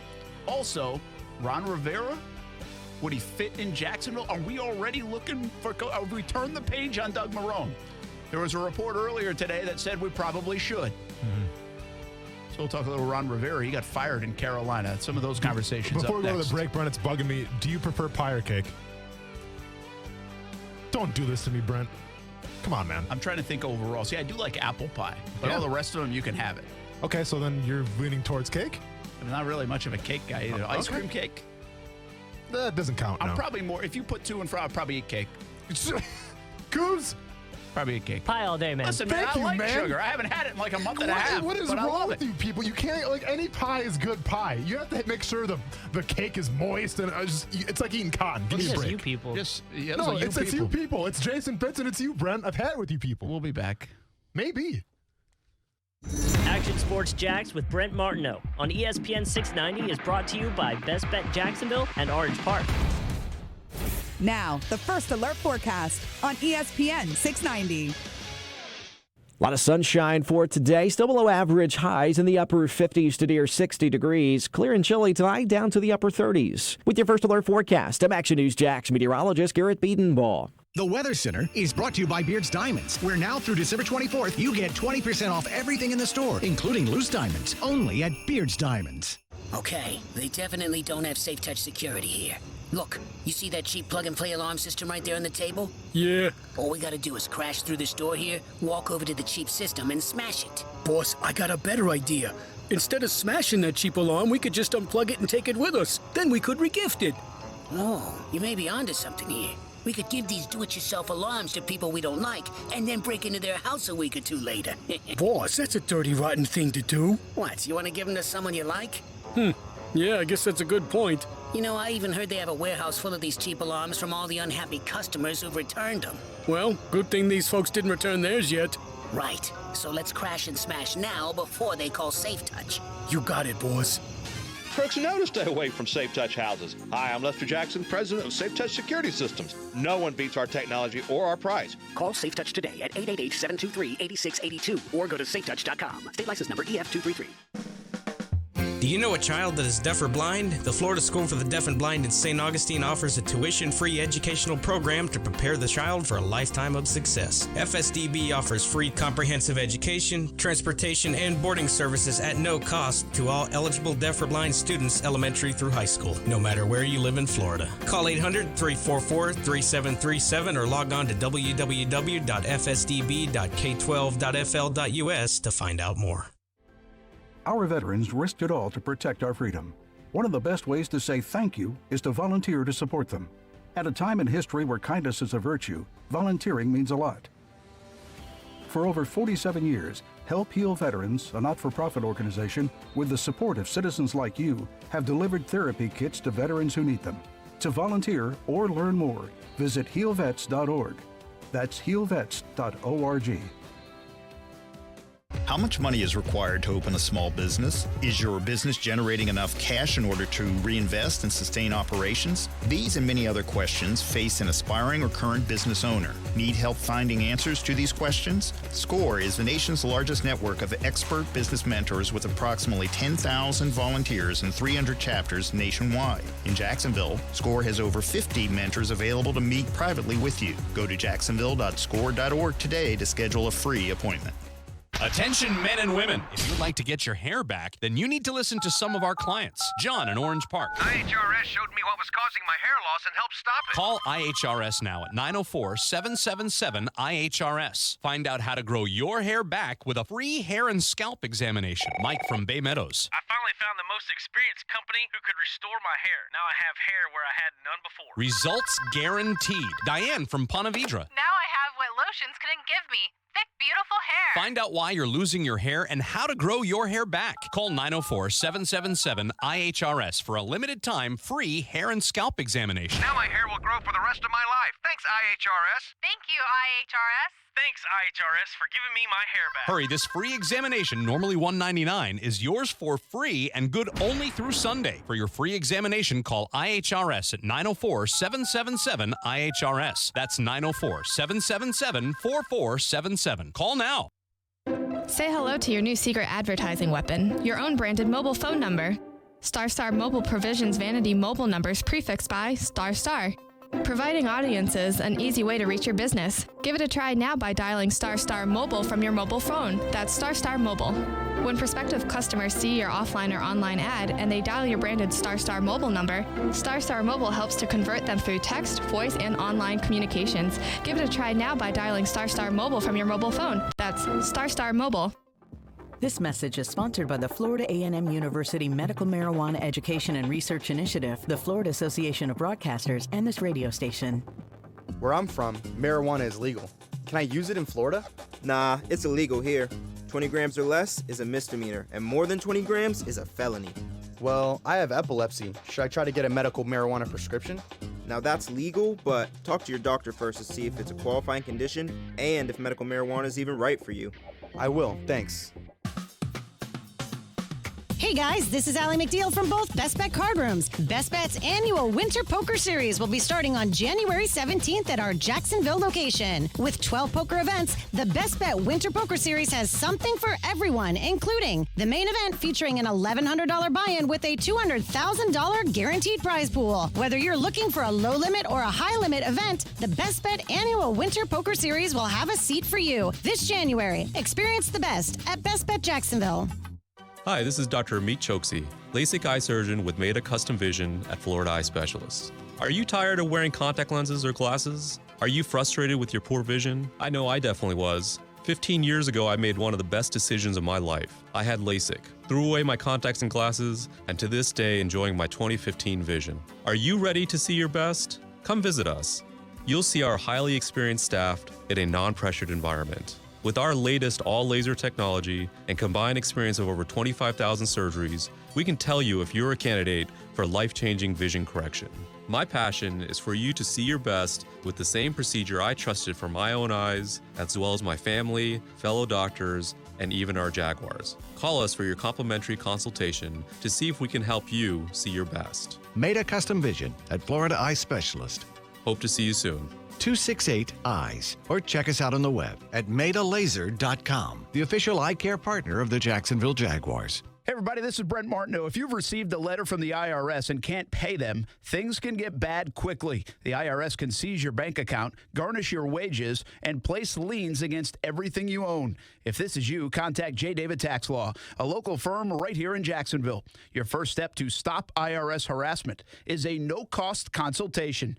They explain exactly your options and how they will resolve your tax issue. Only highly experienced tax attorneys will represent you, and fee payment plans are affordable for everyone. Get the protection you deserve. Peace of mind is only a click or phone call away. The fastest way to get started is to call 904-507-4777. 904-507-4777. Or online at jdavidtaxlaw.com. The number again, 904-507-4777. Or online at jdavidtaxlaw.com. Alexa, how do I drive more customers into my business? First, people will need to hear about you. Then you need to be online where they look for you. Then you need to be involved in the community. Then you need to... Whoa. I don't have time for that. I need to run my business. Okay, searching for a local team that can help. Local Solutions, your local marketing team putting you at the top of mind. Visit JacksonvilleLocalSolutions.com today and let us take your business to the next level. Local Solutions, powered by Cox Media Group. Marketing solved. If you're buying diamond jewelry this holiday season and you haven't shopped Beard's Diamonds yet, stop before you pay too much. Now through Christmas, you'll save an extra 20% off Beard's already guaranteed low prices. In the St. John's Town Center. Or at beardsdiamonds.com. Brent Martineau. You see him every day on CBS 47, Fox 30, Action Sports Jax. Austin Lane. He's a former Jag star and current MMA fighter. Broadcasting live from the Anajar and Levine studio. This is Action Sports Jax on ESPN 690 and ESPN690.com. Well, that doesn't happen around the league. You know, you hear people say time and time again, second-string quarterbacks don't get any reps, and that is true.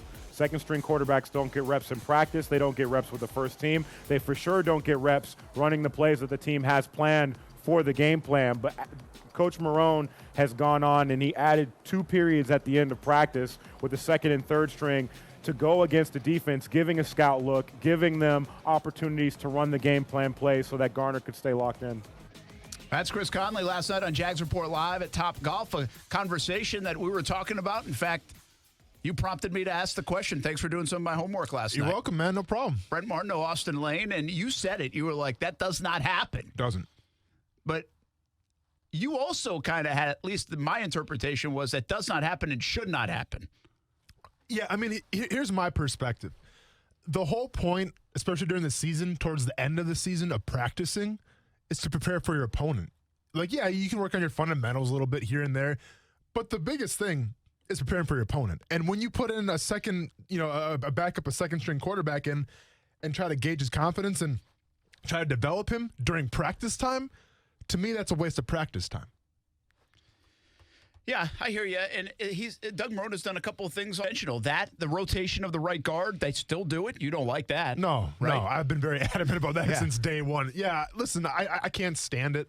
Obviously, I'm a defensive lineman, so maybe I'm out of place to say, but in my opinion, if you're the offensive line, it's all about finding the flow. It's all about, finding that cohesiveness. And anytime you keep on subbing guys in and out, you can't let them find that flow. So, yeah, I absolutely have an issue with them rotating their guards. I always say this.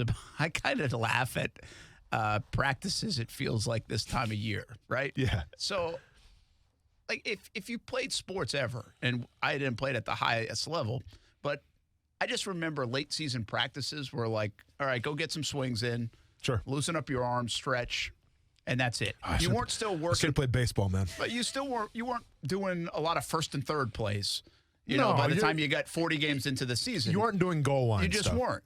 And so I kind of chuckle at practice stuff and conversations in the NFL because that's what I envision. Sure. And so, like, when you're saying, like, I almost wonder why more backup quarterbacks don't get more reps because with the ones. Like, that's not the what point, is it Brent. helping? What is it helping Nick Foles to get 3 extra reps in a practice? Like, why does that help him where you could maybe help? I'm not just saying Minshew. I'm saying anybody that might be put in a situation where you need that backup quarterback to play well this time of year or any time of the year. So let's put in this situation. Since Foles is no longer the starting quarterback right now, so let's just say Foles is gone. Let's say it's next season for whatever reason, okay?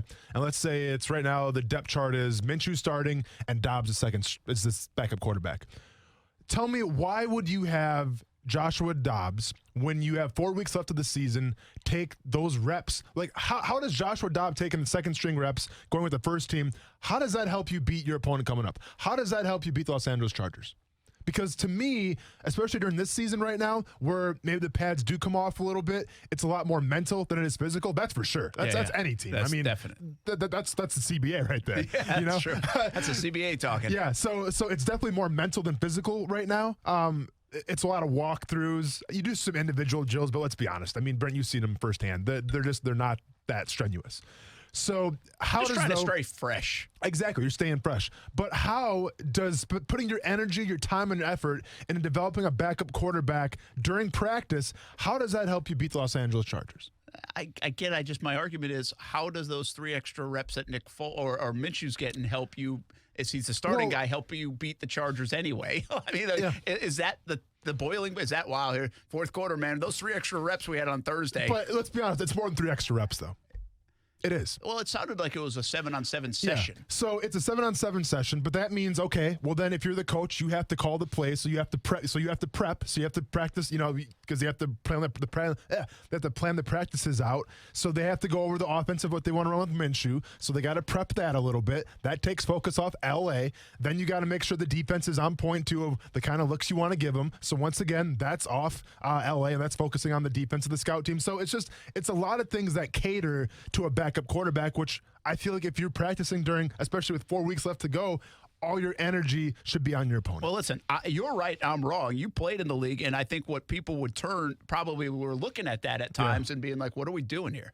I'm wasting my time. I don't want to be at practice anymore, and I don't care about Gardner Minshew's extra reps. So, I mean, and I'll be honest, you were talking, my guess is there were some guys in that locker room that were probably saying that out on that practice field, being like, what the hell are we doing? Well, and I'll be honest, I'm speaking more from a coach's perspective because to me, and listen, the writing's on the wall for Doug Marrone. He's probably not going to be here next year, so it doesn't really matter. But if you're still fighting for your job, well, it's not going to help your job building for the future. You have to win in the now. Yeah, you have to get ready for LA. That's all that matters. So from that perspective, spending time and energy of trying to gradually move along your backup quarterback does nothing to do to beat LA. Yeah, I would love to know, and I don't know this much of it, is how it was presented to the team. Because if this is unique, it's something in a team meeting, be like, hey, just so you guys know, first of all, hey, when they switch over to Foles, right, that Tuesday morning, hey, hell of a job, Gardner Minshew. Yeah. Right, we appreciate you. You did an excellent job. Thanks for keeping us in the season. Did better than anybody could have expected. We love you, man. Mm-hmm. Right? And the team's probably like, hey, Gardner, yeah. Right, that's what I envision, right? Yeah. And so, we love you, man. Yeah, you're great, Gardner. I got a mustache. We're in jorts today. Jockstrap workouts. That's right. But then they're also like, hey, we got this guy, Nick Foles. He's back. He's ready. and we think our offense is going to evolve, gives us the best chance to win. That's Doug Marrone's speech in that team meeting. But we are so appreciative of this guy and what he did at that position to come in off the street when I hardly knew him and to put us in this position. We want to grow this guy. We want to, just in case we need another time in 3 weeks. We want to give him an extra couple reps.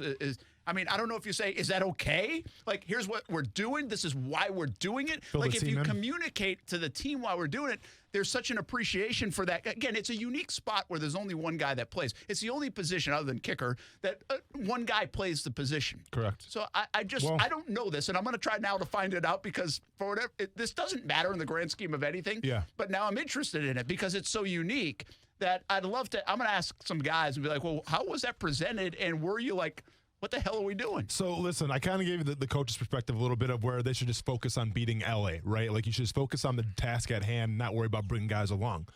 I'll give you the player's perspective, though, and this is truly what I think.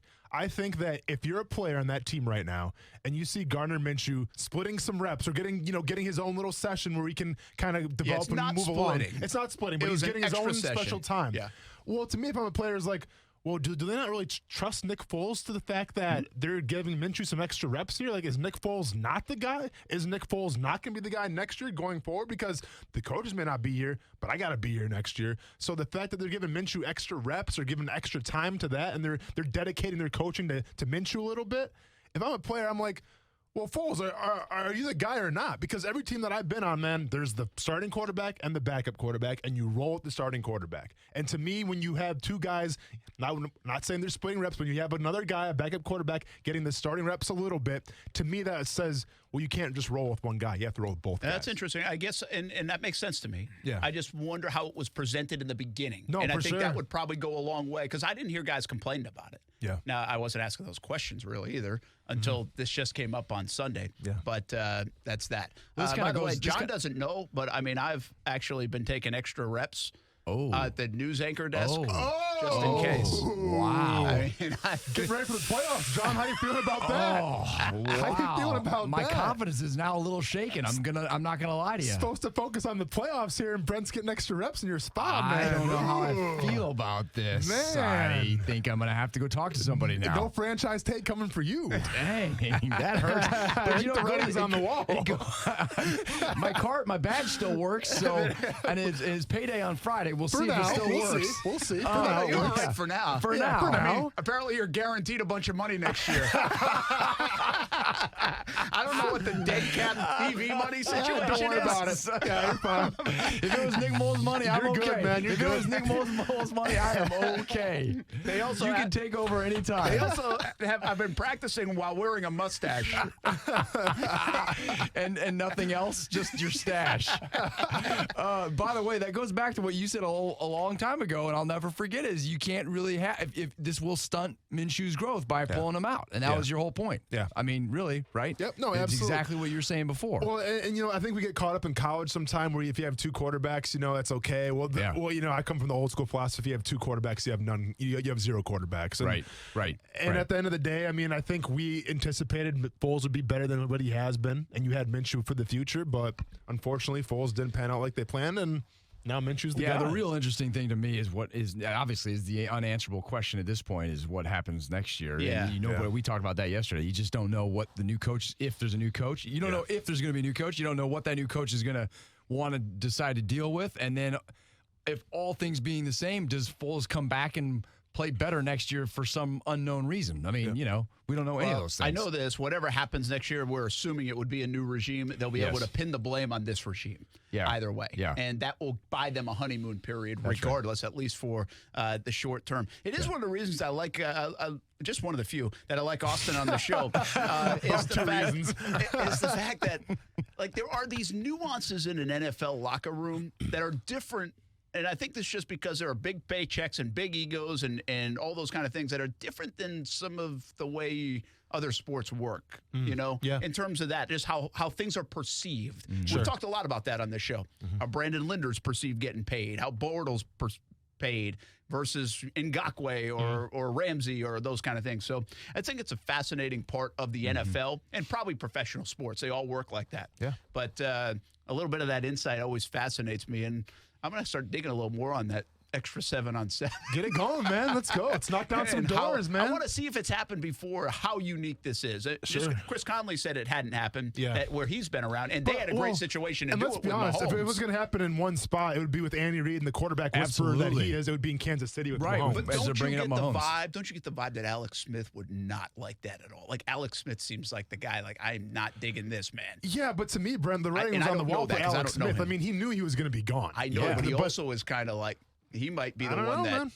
I'm just saying. Nick Foles maybe played good soldier a little bit better than Alex Smith is my perception. I might be totally wrong on that. Yeah. But it's my perception. We're going to let John go in a minute. We have Alex Ricker-Gilbert on the line from Jacksonville University. But real quickly, you're going to talk JU here in a second, but we're going to have it on Action News Jax as well. We're going to talk to some folks over there on campus.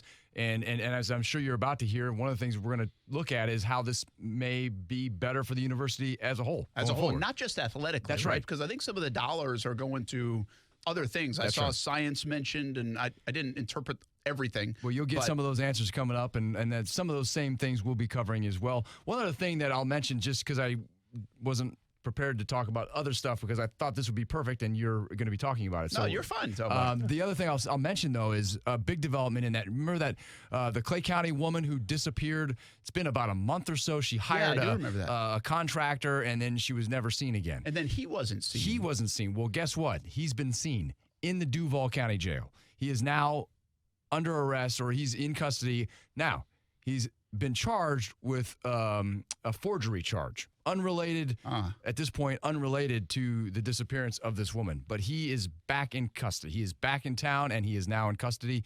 We're trying to figure out exactly what's happening there. It's Clay County's case. Clay County, sorry. But he's in the Duval County Jail. We're trying to figure out exactly how that worked out, what's going on there. We've got a lot of questions. We're trying to get some answers for you coming up at 5 o'clock on CBS 47 Fox 30. Very good. John Bachman, Tanika Hughes, Mike Burrish will join him as well in the sports side of things. CBS 47 Fox 30 from 5 until 7, and then 10 o'clock until 11:30 tonight. John, two things. Sorry about Minnesota, cake. number one. Rough game.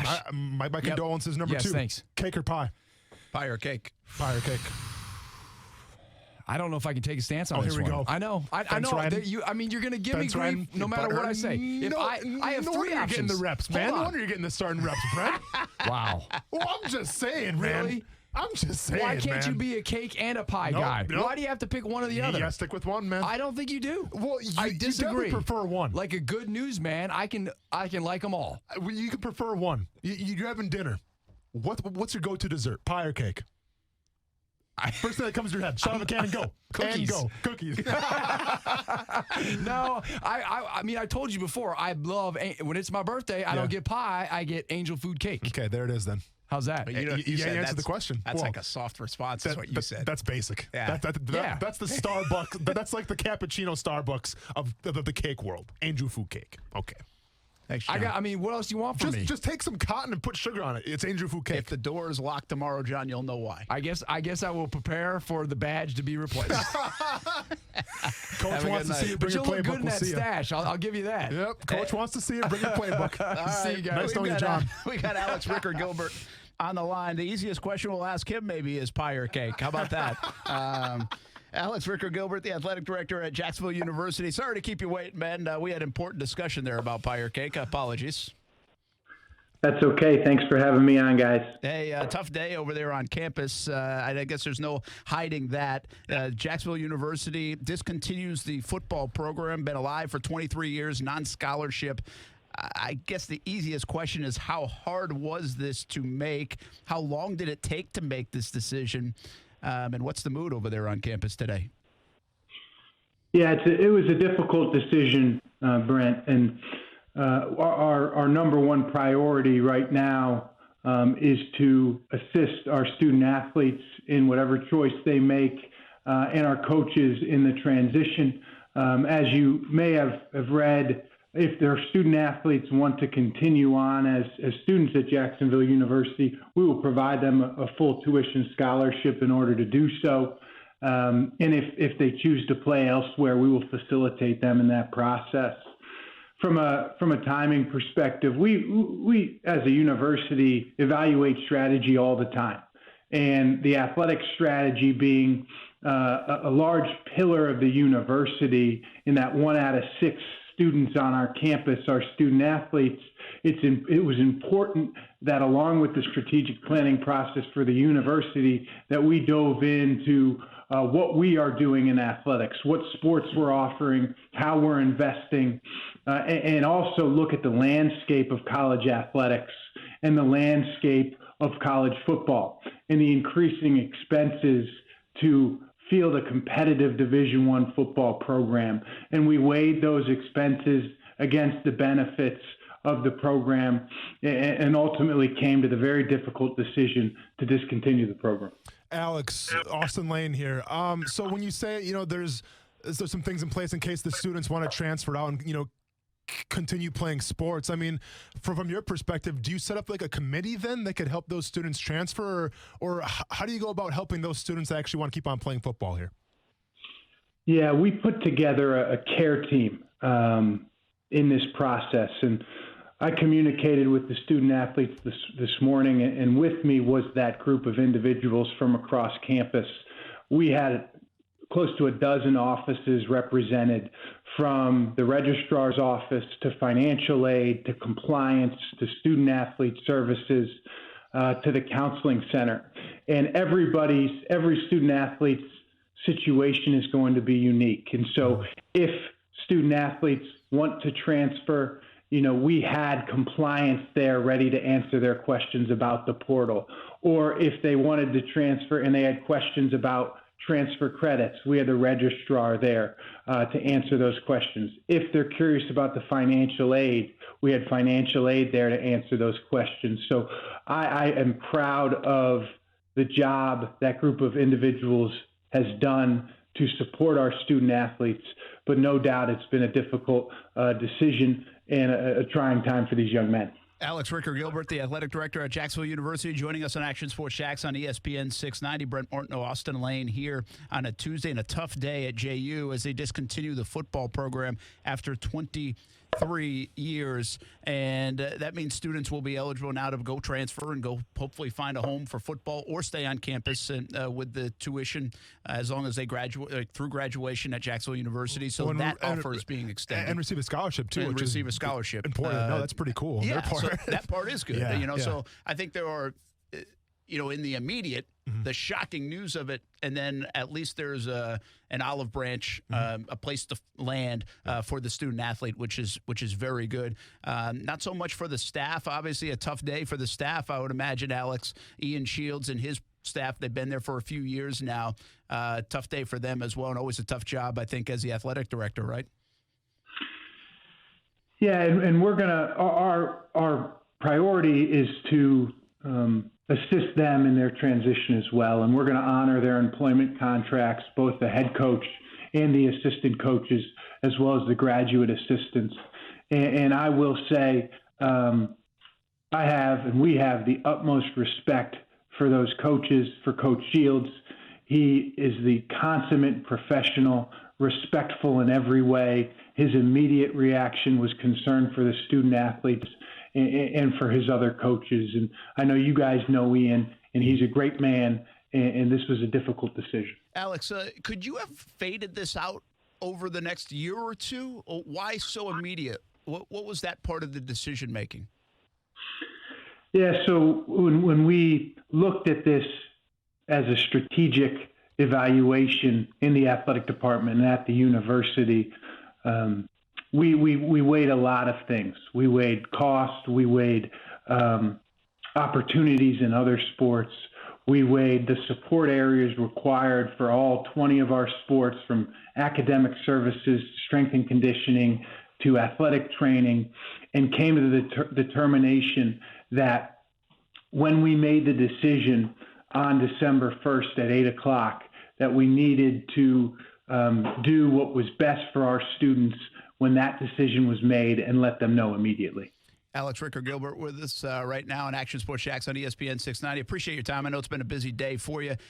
Are you free to be able to tell us how much it costs to run the football program? I know they can be money pits. I mean, think about it from a non-scholarship standpoint. There's not a ton of revenue being generated, and I mean, just the one trip to San Diego every other year has to cost a fortune to run the football program. So are there any kind of numbers out there? Or are you guys able to share that, or is that kind of classified information?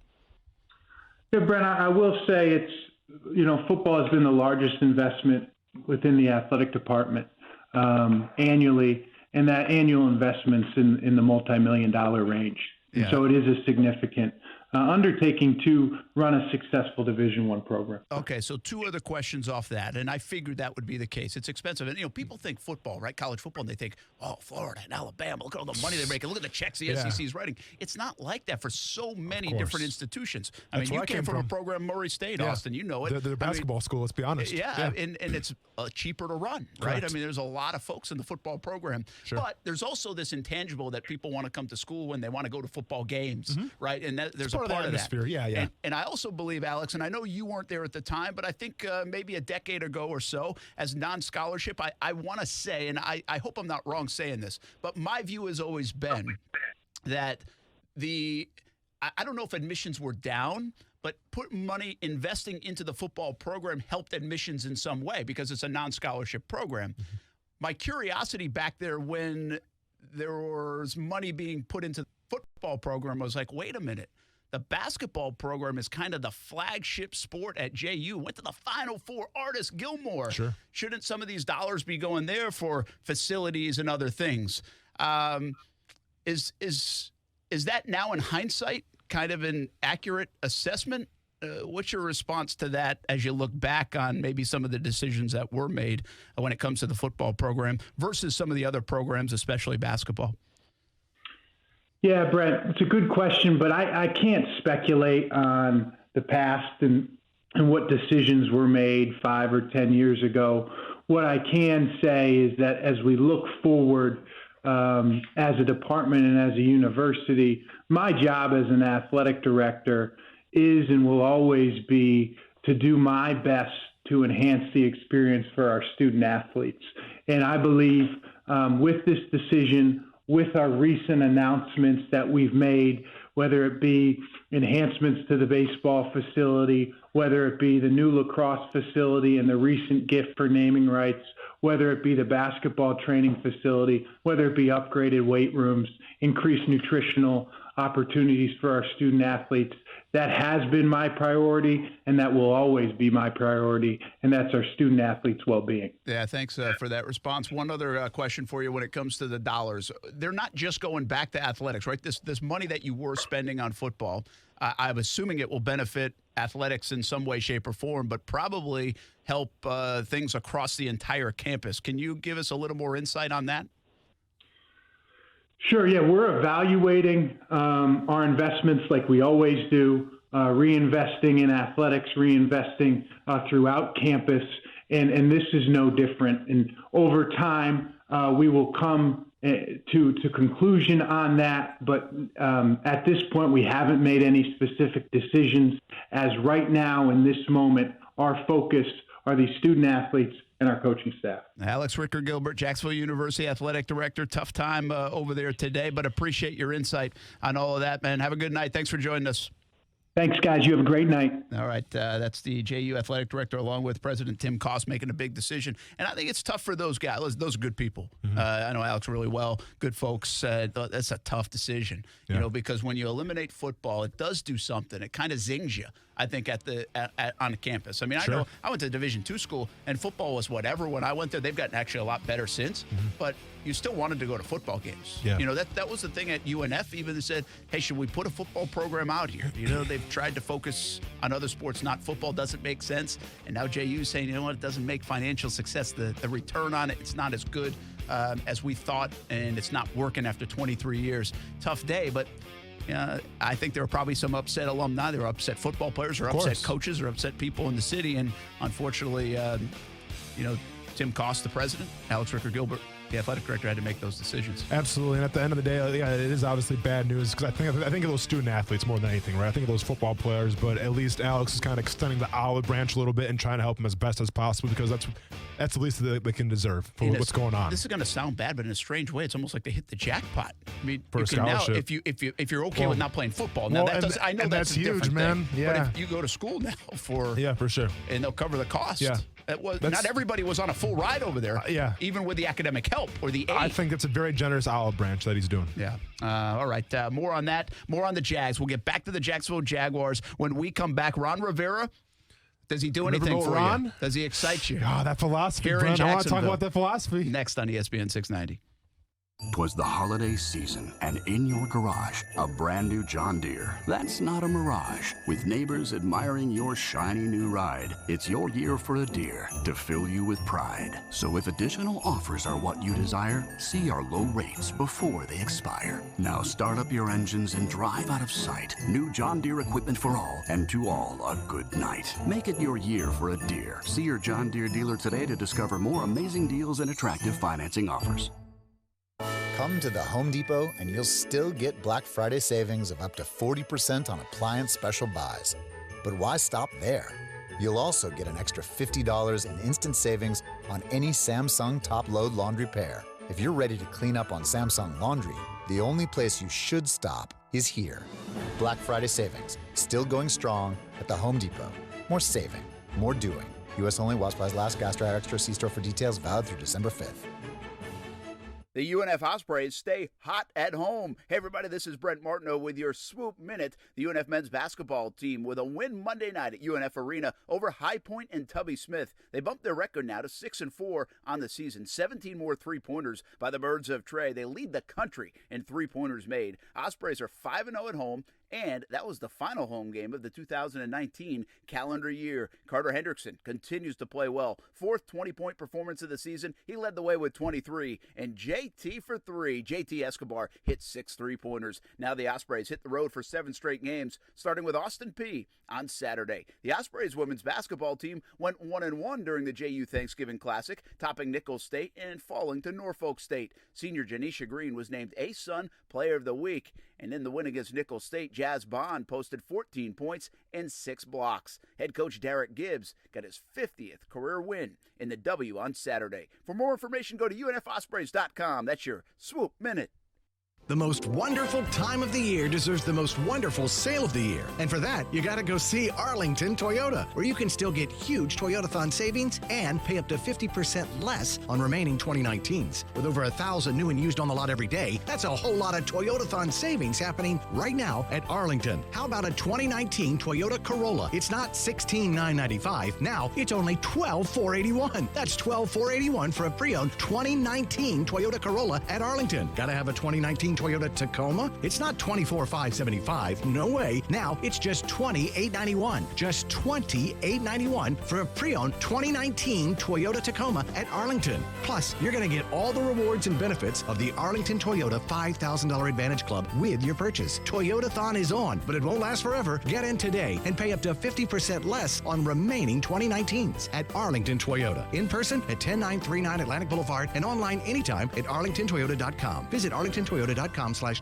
for offer details. Attention men and women. If you would like to get your hair back, then you need to listen to some of our clients. John in Orange Park. IHRS showed me what was causing my hair loss and helped stop it. Call IHRS now at 904-777-IHRS. Find out how to grow your hair back with a free hair and scalp examination. Mike from Bay Meadows. I finally found the most experienced company who could restore my hair. Now I have hair where I had none before. Results guaranteed. Diane from Ponte Vedra. Now I have what lotions couldn't give me. Thick, beautiful hair. Find out why you're losing your hair and how to grow your hair back. Call 904-777-IHRS for a limited time free hair and scalp examination. Now my hair will grow for the rest of my life. Thanks, IHRS. Thank you, IHRS. Thanks, IHRS, for giving me my hair back. Hurry, this free examination, normally $199, is yours for free and good only through Sunday. For your free examination, call IHRS at 904-777-IHRS. That's 904-777-4477. Call now. Trust, tradition, and quality. A winning combination to feel good about your home. Sometimes it's just that time to replace your roof. Or maybe you need to fix your roof after a recent storm. Hey, everybody, it's Brent Martin of Action Sports Jacks. And there are so many roofing companies in the area. But which one can you trust? Let me tell you about my friends at Jack C. Wilson Roofing Company. Trust a family-owned business with owners that grew up right here in Jacksonville. Talk to the owners directly. Get free estimates. And you can trust Jack C. Wilson Roofing to walk you through each step of the process. Tradition? Jack C. Wilson is a name you know. The longest-standing roofing company in Northeast Florida. They have been repairing and replacing asphalt shingle roofs since 1946. How about quality? A roof you will tell your neighbors about. Quality from start to finish, shingle by shingle. You can request a free estimate at jackcwilsonroofing.com. It's the first name in Jacksonville roofing. And make sure you let them know Brent Martineau sent you. Moscow Ballet's Great Russian Nutcracker dazzles this Christmas. Bring the whole family together for the original holiday tradition. Step into a simpler time filled with sweet dreams and spectacular magic. Experience world-class artists, stunning costumes, and towering puppets on the Gift of Christmas tour. It just wouldn't be Christmas without Moscow Ballet's Great Russian Nutcracker. Get tickets now at nutcracker.com. Appearing at the Florida Theater December 22nd. Get your tickets today at nutcracker.com. Hey guys, this is Allie McDeal from both Best Bet Card Rooms. Best Bet's annual Winter Poker Series will be starting on January 17th at our Jacksonville location. With 12 poker events, the Best Bet Winter Poker Series has something for everyone, including the main event featuring an $1,100 buy-in with a $200,000 guaranteed prize pool. Whether you're looking for a low-limit or a high-limit event, the Best Bet annual Winter Poker Series will have a seat for you. This January, experience the best at Best Bet Jacksonville. ESPN Radio Sports Center. I'm Christine Lisi. An in-season coaching change in the NFL. Panthers fired coach Ron Rivera. Secondary coach Perry Fewell named interim coach. Carolina's 5-7 has lost 4 in a row. Rivera led the Panthers to 1 Super Bowl appearance, an NFC championship, and 3 NFC South titles. He's got plenty of qualities that may appeal to teams looking for new coaches, explains ESPN's Diana Rossini. Anyone considering an upgrade at coach for 2020 should absolutely consider Ron Rivera. Of respected coaches in the league. He does a good job. He's a player's coach. But at the same time, he's got a great way of discipline about him. Obviously, he's defensive minded. Diana Rossini on the Will Cain Show. Quarterback Devlin Hodges starts for the Steelers Sunday against the Cards. He's 2-0 as a starter this season. Pittsburgh 6th in the AFC. NBA Brooklyn's Kyrie Irving with that shoulder impingement out at least 2 more games. NHL, the Devils have fired coach John Hines. Assistant Elaine Nasruddin named interim coach. New Jersey has the 2nd worst record in the league at 9-13-4. Worried about finding the perfect gift this holiday? Peloton's got you covered. For a limited time only, get the works accessories free when you purchase the bike. Peloton cleats, weights, and headphones, all together valued at $249. For more details, see onepeloton.com. Broadcasting live from the ESPN 690 Anna Jar and Levine studios. Anna Jar and Levine Accident Attorneys. Call 904-600-4000. That's 904-600-4000. ESPN 690. Jacksonville's home for ESPN Radio. WOKV Jacksonville. Listen live everywhere you go on ESPN690.com. ESPN 690, a Cox Media Group station. Brent Martineau. You see him every day on CBS 47, Fox 30, Action Sports Jax. Austin Lane. He's a former Jag star and current MMA fighter. Broadcasting live from the Anna Jar and Levine studio. This is Action Sports Jax on ESPN 690 and ESPN690.com. You want guys to care about losing and being in a situation where they can help the team win.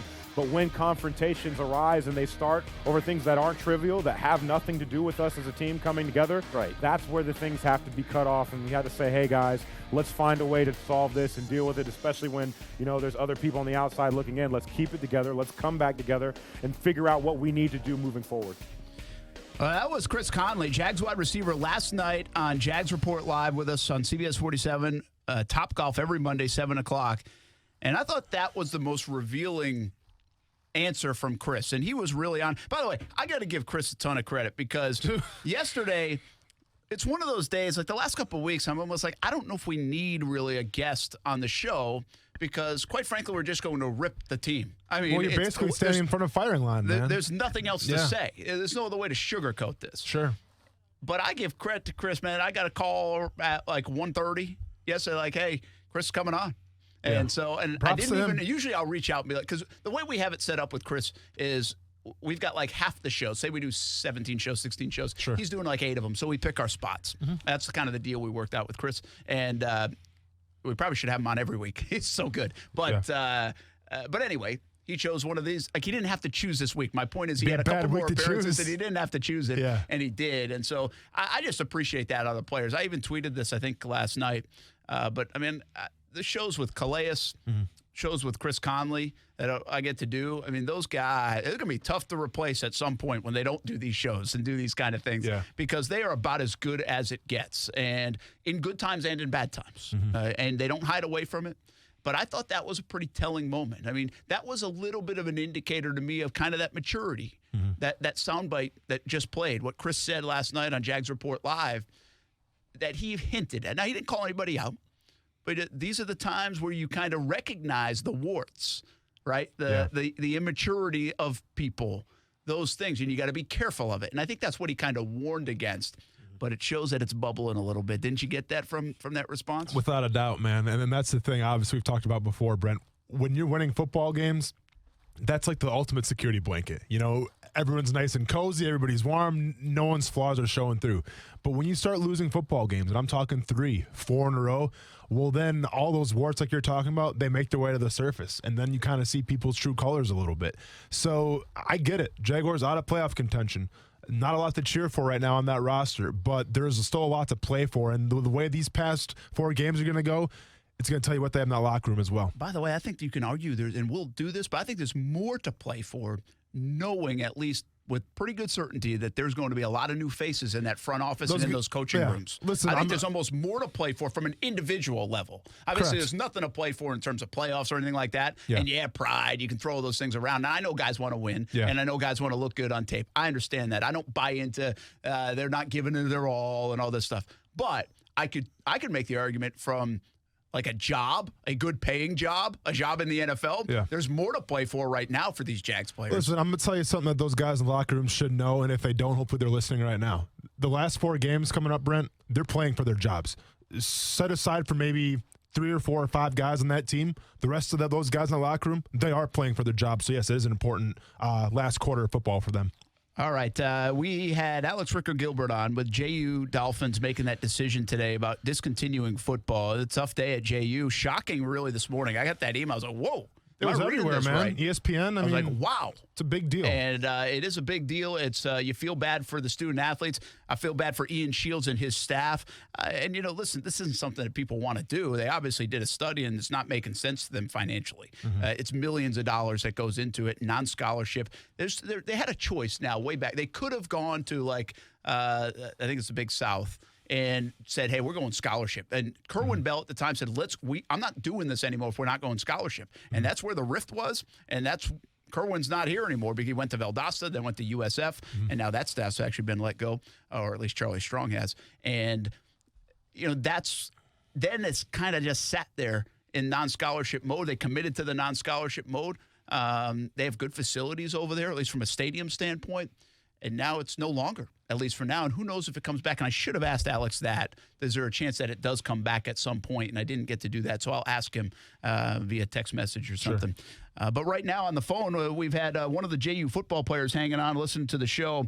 Wanted to jump in. It's Derek, who plays at JU, or I should say played at JU. Derek, thanks for hanging out with us on Action Sports Jacks on ESPN 690. Appreciate the call. Tough day for you and your teammates, man. Yeah, definitely. It's heartbreaking because no one saw it coming. We got an email late last night that, hey, there's a mandatory football meeting and everyone's required to be there, and so no one really knew what to expect. Some people thought, maybe they're just bringing us in, having us talking to us about how the season went, how we can improve. We didn't have the most successful season, but then it was a complete shock. no one saw it coming. They sat us all down, said, hey, long story short, JU's got no more football. And it's definitely heartbreaking because a lot of those kids, and it's, for me especially, they pour so much into football. You know, it's become a part of our life. It's, you know, it's what we wake up at 6 a.m. to go put on pads and practice for what we love. And, you know, it's gone for a lot of us. And, you know, it's hard, but there's a lot of opportunities out there that a lot of these guys are looking for, you know, entering the transfer portal and whatnot. Yeah, Derek, if I can interrupt you real quick, Derek's a punter from Jacksonville here at University Christian. He played and now plays at JU, or played his freshman. Can you give us a sense of, I mean, you said shocked and stunned and all that. Was it an angry room at any time today when the decision was made? Yeah, I mean, there's guys that pour so much into it, and the main reason that a majority of them were at JU was for football. And so when Alex, you know, started talking about the program no longer being at JU, a lot of the guys just got up and left. You know, and you know, a lot of the other guys stayed. You know, they wanted to hear how I speak. I wanted to hear what they had to say. But for those guys that pour so much of their personal lives and make so many sacrifices, and their families make so many sacrifices, for all of that just to be, in essence, taken away for, you know, the reasons, you know, that's just hard. And I think a lot of those guys weren't prepared to handle something like that. Hey there, Derek. Austin Lane here. Man, first of all, we appreciate you calling in. It can't be an easy thing to talk about right now since it's so fresh, but we do appreciate you calling in and kind of just sharing the behind the curtains a little bit here.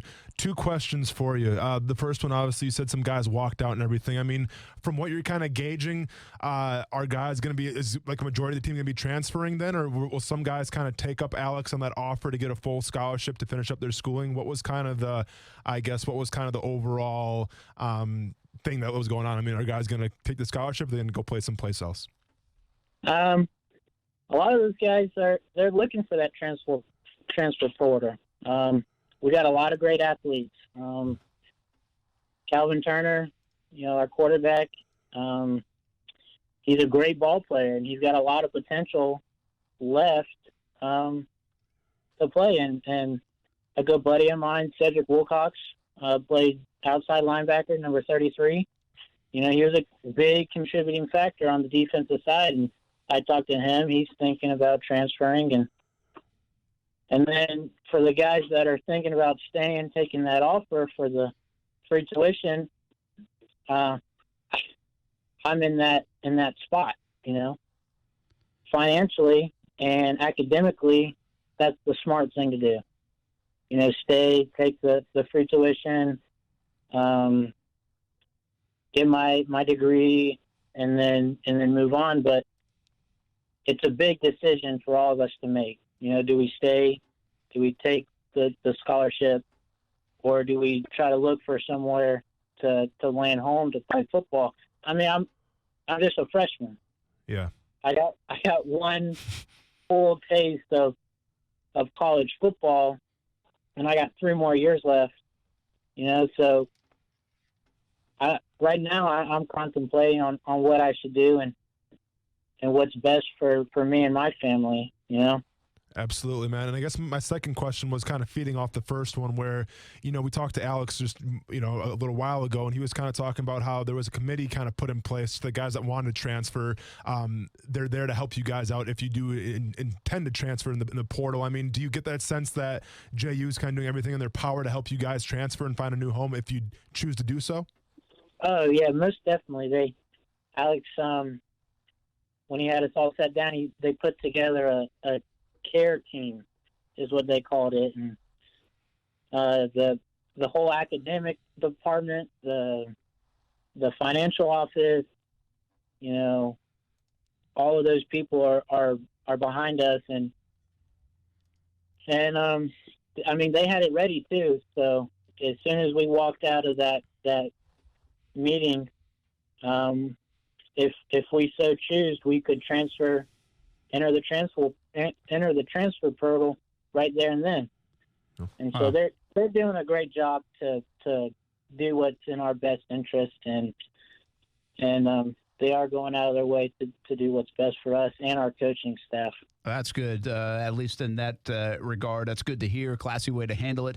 Derek, a Jacksonville guy, is a punter on the JU Dolphins football team, a team that no longer exists. JU football discontinued earlier today. Derek went to University Christian, and I don't want to be flippant about it, Derek, but you mentioned, and it's a tough decision for guys like you. I mean, I've got tuition, my academics. I'm from Jacksonville, or do I go chase football, maybe even at a non-scholarship type of level? I mean, I got to think your family was like, hey, Derek, I know this isn't good news, but this is like really good news at the same time. I mean, just to lighten it up a little bit. And that is a pretty good offer, isn't it, to get school paid for? Yeah, you're right. It's what these guys look for, to land in a place that everything's paid for. It definitely takes the burden off mom and dad, who have sacrificed so much for me, and that goes for all of us on that team. Our families make so many sacrifices for us so we can chase our dreams, and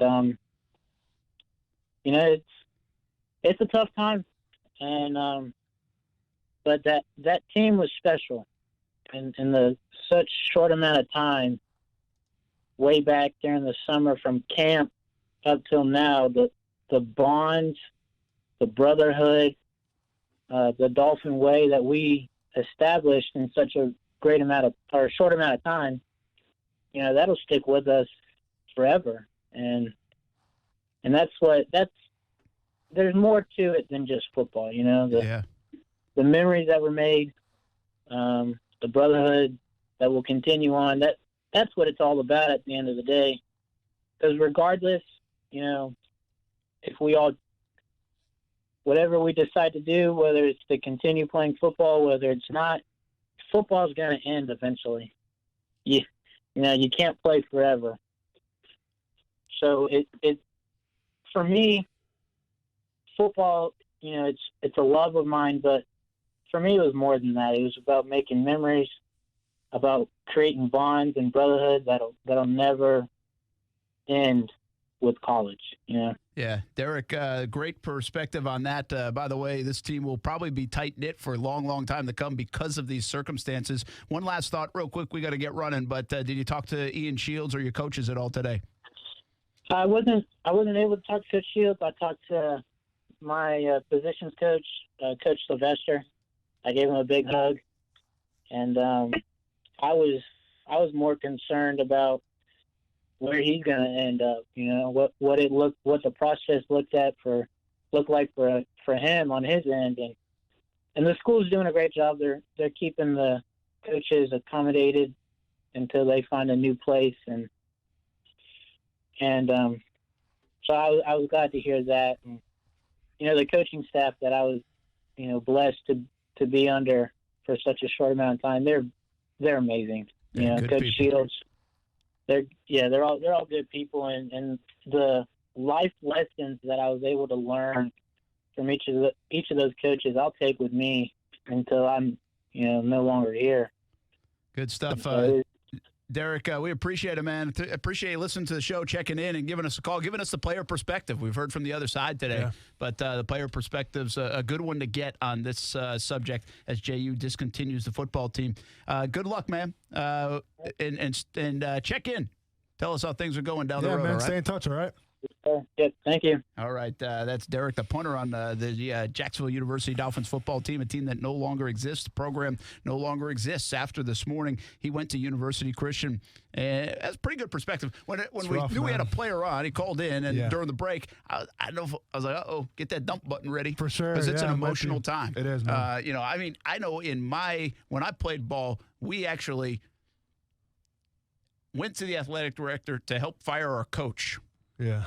as players. So Sure. I've been in those kind of meetings. Now, I wasn't discontinuing the program, but you've been in those like emotionally high meetings with like the athletic director. Yeah. And by the way, we had good reason. He listened to the team too back they did eventually let go of the coach and made a move. And because of the voice of the players, believe it or not. What I wonder is if the voice of the players, people in the JU program community will eventually bring this back at some time. We'll find that out. My big thought on this, too, and I hinted at this with Alex Ricker-Gilbert, but I really think the JUs and the UNFs of the world, and no disrespect to football, but their bread and butter on campus has to be their flagship, their way to notoriety, to admissions, to free advertising, to everything else. And this is coming from a baseball guy. I get it. I get how it works. You know, I think great. If the baseball program, Chris Hayes, does a great job, awesome. Goes to the NCAA, great. But the one program on campus, on both of these campuses here in town, that can do more than any other program, football included, anything included, is the basketball program. Because you have the tournaments, March Madness. You have March Madness. You have that platform. And for UNF to be in the tournament a few years ago, what that did for that school, for that program, from the admissions office beyond is incredible. JU has experienced it, and JU has that tradition of Artis Gilmore, of that Final Four, of basketball in the 70s. They got to put their arms around that, man. You've got to support financially. You've got to support resource-wise these two basketball programs, because I always say it, if you can make the NCAA tournament and have the goal of making it 2 times in a 5-year stretch, to me that would be my goal if I was in charge of both universities and both athletic programs. Because you know why? That's attainable.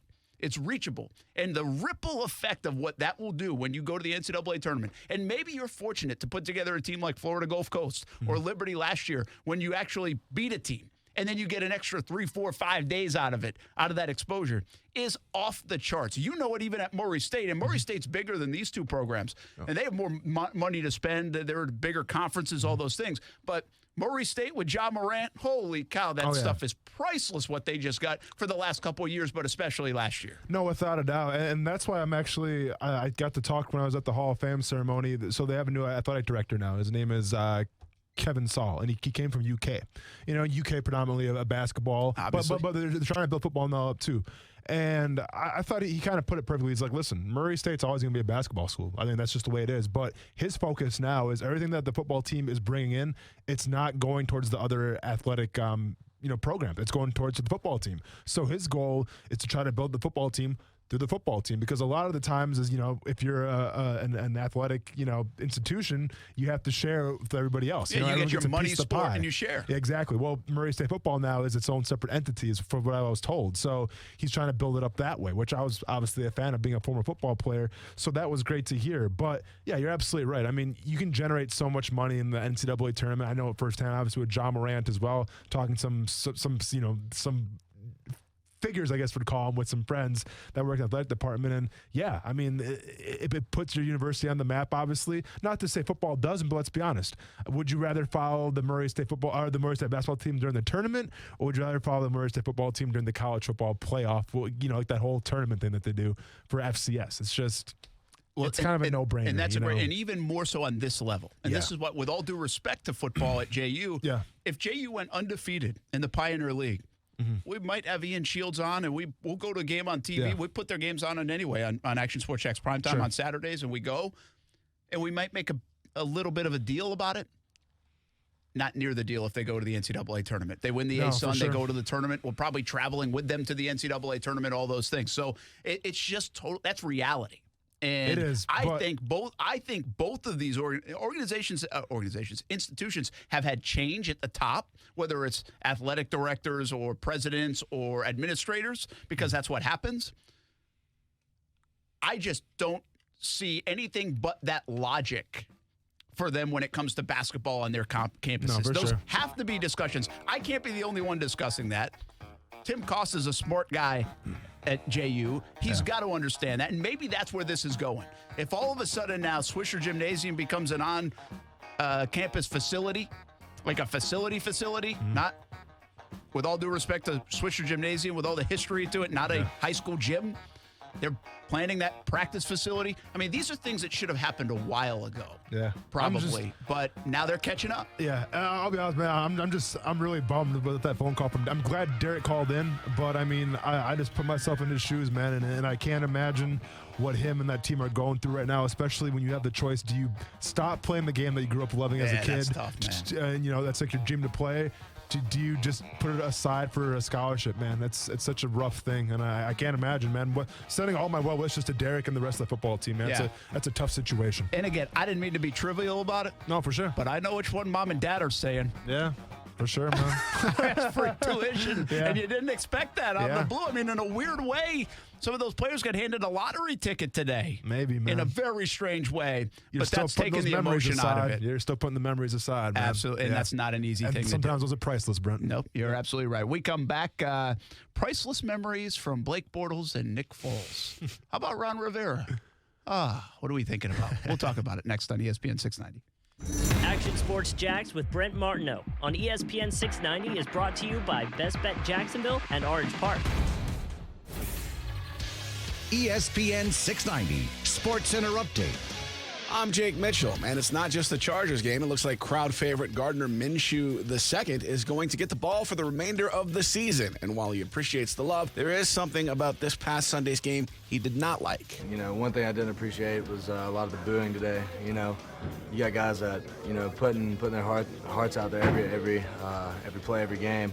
And, nobody deserves that. And shocking news from the JU Dolphins Tuesday. They announced they're going to drop their football program after 22 years, 3 coaches, 233 games, and 118 victories. And that includes 3 Pioneer League championships. According to the school, the move was financially motivated.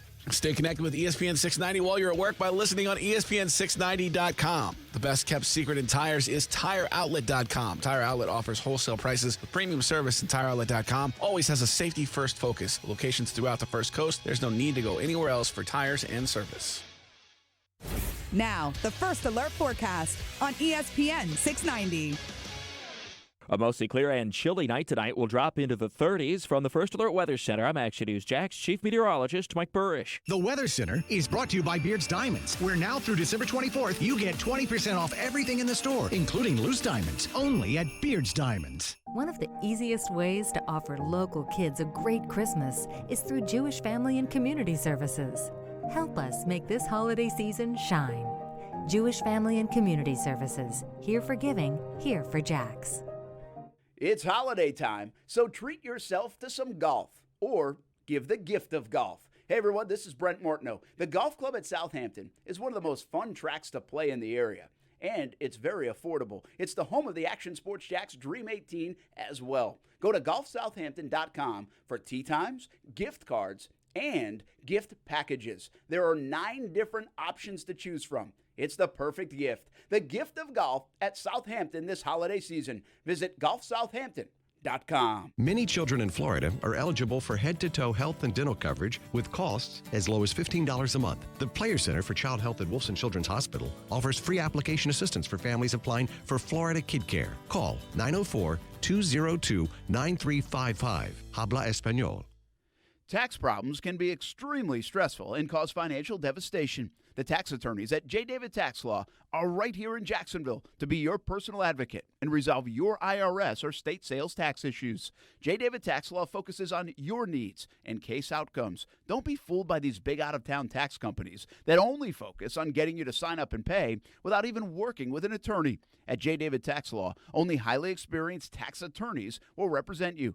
Get the help you need with tax debt, payroll taxes, bank levies, wage garnishments, tax liens, and unfiled returns. If you have federal or state sales tax debt, have a sit-down with J. David Tax Law. Your first step is a no-cost consultation. Call J. David Tax Law at 904-507-4777, 904-507-4777. Peace of mind only a click or phone call away, 904-507-4777, or go to jdavidtaxlaw.com. If you're buying diamond jewelry this holiday season and you haven't shopped Beard's Diamonds yet, Stop before you pay too much. now through Christmas, you'll save an extra 20% off Beard's already guaranteed low prices. Yes, an additional 20% off Beard's already low prices. That's on everything in the store, including loose diamonds. Nobody in the town center sells loose diamonds for less than Beard's Diamonds. 20% off all diamond engagement rings, from solitaires to halos. 20% off all diamond bracelets, necklaces, and more. Shop the biggest inventory in North Florida. And now through December 24th, it's 20% off. Including loose diamonds. And that's on top of Beard's unbeatable prices. Now you can buy her a bigger set of diamond earrings and save 20% off. Plus, get special financing, but only at Beard's Diamonds through December 24th in the St. John's Town Center. Or at beardsdiamonds.com. Alexa, how do I drive more customers into my business? First, people will need to hear about you. Then you need to be online where they look for you. Then you need to be involved in the community. Then you need to... Whoa. I don't have time for that. I need to run my business. Okay, searching for a local team that can help. Local Solutions, your local marketing team putting you at the top of mind. Visit JacksonvilleLocalSolutions.com today and let us take your business to the next level. Local Solutions, powered by Cox Media Group. Marketing solved. Pop quiz. If you sell a home for $500,000, how much would a traditional real estate agent charge in commission? If you guessed $25,000 to $30,000, you're right. But if you think that's the only way, you're wrong. This is why thousands of homeowners are making the switch to Rex. With Rex, you get a dedicated agent and a full-service experience at a fraction of the cost. Rex uses game-changing technology to cut out the middleman and save homeowners tens of thousands of dollars in fees. See if you qualify by calling 833-REX-HOME. Remember, this is your home. Why give an insane amount of equity away to an agent? Rex offers the lowest fee in the industry without skimping on service. You'll work with an experienced real estate team with you every step of the way. Get the most out of your home. See if you qualify by calling 833-REX-HOME. 833-REX-HOME. Florida, CQ 1057788. Minimum fee may apply. Not licensed in all 50 states. Visit rexhomes.com to see if Rex is available in your area. Rex fully supports the principles of the Fair Housing Act and Equal Opportunity Act. Attention men and women. If you would like to get your hair back, then you need to listen to some of our clients. John in Orange Park. IHRS showed me what was causing my hair loss and helped stop it. Call IHRS now at 904-777-IHRS. Find out how to grow your hair back with a free hair and scalp examination. Mike from Bay Meadows. I finally found the most experienced company who could restore my hair. Now I have hair where I had none before. Results guaranteed. Diane from Ponte Vedra. Now I have what lotions couldn't give me. Thick, beautiful hair. Find out why you're losing your hair and how to grow your hair back. Call 904-777-IHRS for a limited time free hair and scalp examination. Now my hair will grow for the rest of my life. Thanks, IHRS. Thank you, IHRS. Thanks, IHRS, for giving me my hair back. Hurry, this free examination, normally $199, is yours for free and good only through Sunday. For your free examination, call IHRS at 904-777-IHRS. That's 904-777-4477. Call now. Opportunities present themselves every day. Opportunities that move us forward. Opportunities to serve part-time in your community while continuing their full-time careers or education to help keep our nation safe at home and around the globe. Explore your opportunities in the Air Force Reserve. Golick and Wingo. I totally understand it. They need to find out down the stretch of this season whether or not Nick Foles is going to be the guy they thought he was going to be when they paid him the money. Golick and Wingo. Weekdays at 6 Eastern on ESPN Radio and ESPN2. Brent Martineau. You see him every day on CBS 47, Fox 30, Action Sports Jax. Austin Lane. He's a former Jag star and current MMA fighter. Broadcasting live from the Anajar and Levine studio. This is Action Sports Jax on ESPN 690 and ESPN690.com.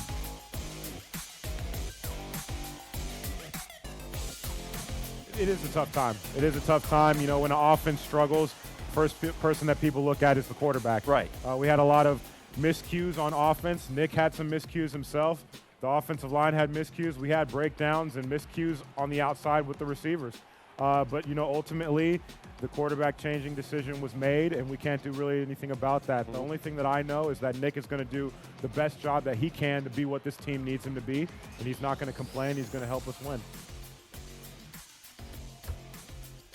Well, that's Chris Conley from Jags Report live last night, 7 o'clock Mondays on CBS 47. And Chris has been outstanding. You know, he's got like a one-year deal with an option for the team. So we'll see where it ends up. I don't know if Chris wants to be back. We'll find that out, you know? Yeah. And I think maybe he can kind of say, hey, don't worry about this. Sure. I think you can, even if the team wants him back. And again, going to be so many unanswered questions. All right, I did a couple of things for homework that we're not going to get into today, but just teasing it. We'll get to the wall that says it all on Thursday. I'm interested to see where you're going to take us. Where do you want me to take you? We haven't really established it yet, but I can bring up some ideas. We're good. One thing I want to go there is I don't understand how Jacksonville Jaguars can't get a yard. And I feel like we did this a little bit one time to like the red zone issues. Yeah. But I want more specifically like it's a freaking yard in the NFL. Sure. And like I'm saying I don't know if they've ever gotten 1 yard this year. I can break it down for you, man. I can't remember a time. And I also was thinking back to the Cincinnati game where they got stuffed at the 1. So two things come to mind. I think did Leonard go airborne that game, right? That's how he got stuffed on the 4th one. Remember he had come up closer to the line of scrimmage and he wasn't as deep? Yeah. Did he go airborne? I can't remember if he went airborne or were we thinking that he might go airborne? That's a good.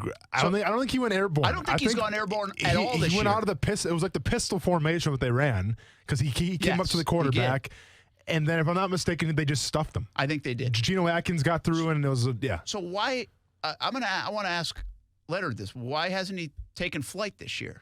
Is that something that because people have the book on him for truth that? Truth be told, especially that Bengals game, if I remember correctly, which memory sometimes is a little shaky, but I think what happened was Geno Atkins got through the gap, and like he didn't even have a time to leap through the air because he got hit so far in the backfield where he gets contacted, basically a yard in the backfield, he can't jump then. He has to just try to plow forward, if I'm not mistaken, but I could be. Where he was set up, it was like, this isn't going well, even if he wants to take flight.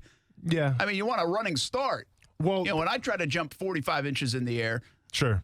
So I want a running start. Well, the whole philosophy of that pistol, Brent, was the fact that it's like a fullback dive where it happens that much quicker. Sometimes you can take a team by shock a little bit because teams aren't ready for fullback dives all the time. Timing off. So it throws the timing off. That was the point of that or whatever. I think it was 4th down. Yeah. If somebody remembers the last time Leonard Fournette actually went airborne, sure, with 1 yard to gain, let me know because I'd like to. I can't remember it. I think it goes back maybe last year, but.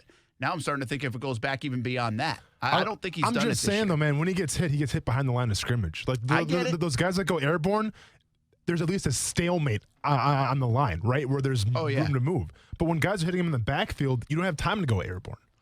Well, listen, I'm not putting this on Leonard for not going airborne. I was just making note of it that he hasn't. Sure. And on top of that, why you can't get 1 yard. The other thing that I said back in that Cincinnati game, I believe, or maybe even beyond that with the red zone, is why don't they spread them out there? You now have enough evidence that you cannot push the opposing defense for a yard and gain a yard. So spread them out. Go out of that shotgun formation, kind of like that 2-point conversion call, but from a yard out and 1st and goal. This was a 1st and goal the other day. Yeah. Why wouldn't you almost automatically go to that? Why even get in that power set, that big guy formation, goal line situation formation? Why even do it?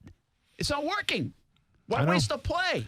Because it's more of a mentality thing, Brent. They're trying to establish dominance. It's not working. I agree with you. Well, listen, it's week whatever, dude. It's December. I don't need dominance anymore. I just want a touchdown. I agree with you, man. I was the one I want a yard. I was in here. How many times have I said, if it's 4th and 1, the Jaguars need a yard, do you have confidence that they get that yard? No. That tells you all that you have to know about the offensive line right there. I agree with you. I don't have an answer. I'm sorry. Okay. Other things that I'm teasing ahead. Sure. Well, I got off course there a little bit. I got a little angry. You're good. I call it passion. It's a yard. I took a picture of the yard the other day. I haven't tweeted it out yet. I'm waiting for something creative to say. But it's a yard. It's 3 feet. Yeah. The Jags can't get it. It's unbelievable. We're almost to the end of the decade. Somebody said that some people count the decade from 2011 to 2020. Instead of like 2010 to 2019? 2010, yeah. It's got to be 2010 to 2019. Do 10 years. Just do 2010 to 2019. Well, 2011 to 20 would be 10 years, too. Yeah, but no. But how do you have, like, the 1920s without starting at 1920? No idea. I don't know. So that doesn't make sense. Now you're hurting my head.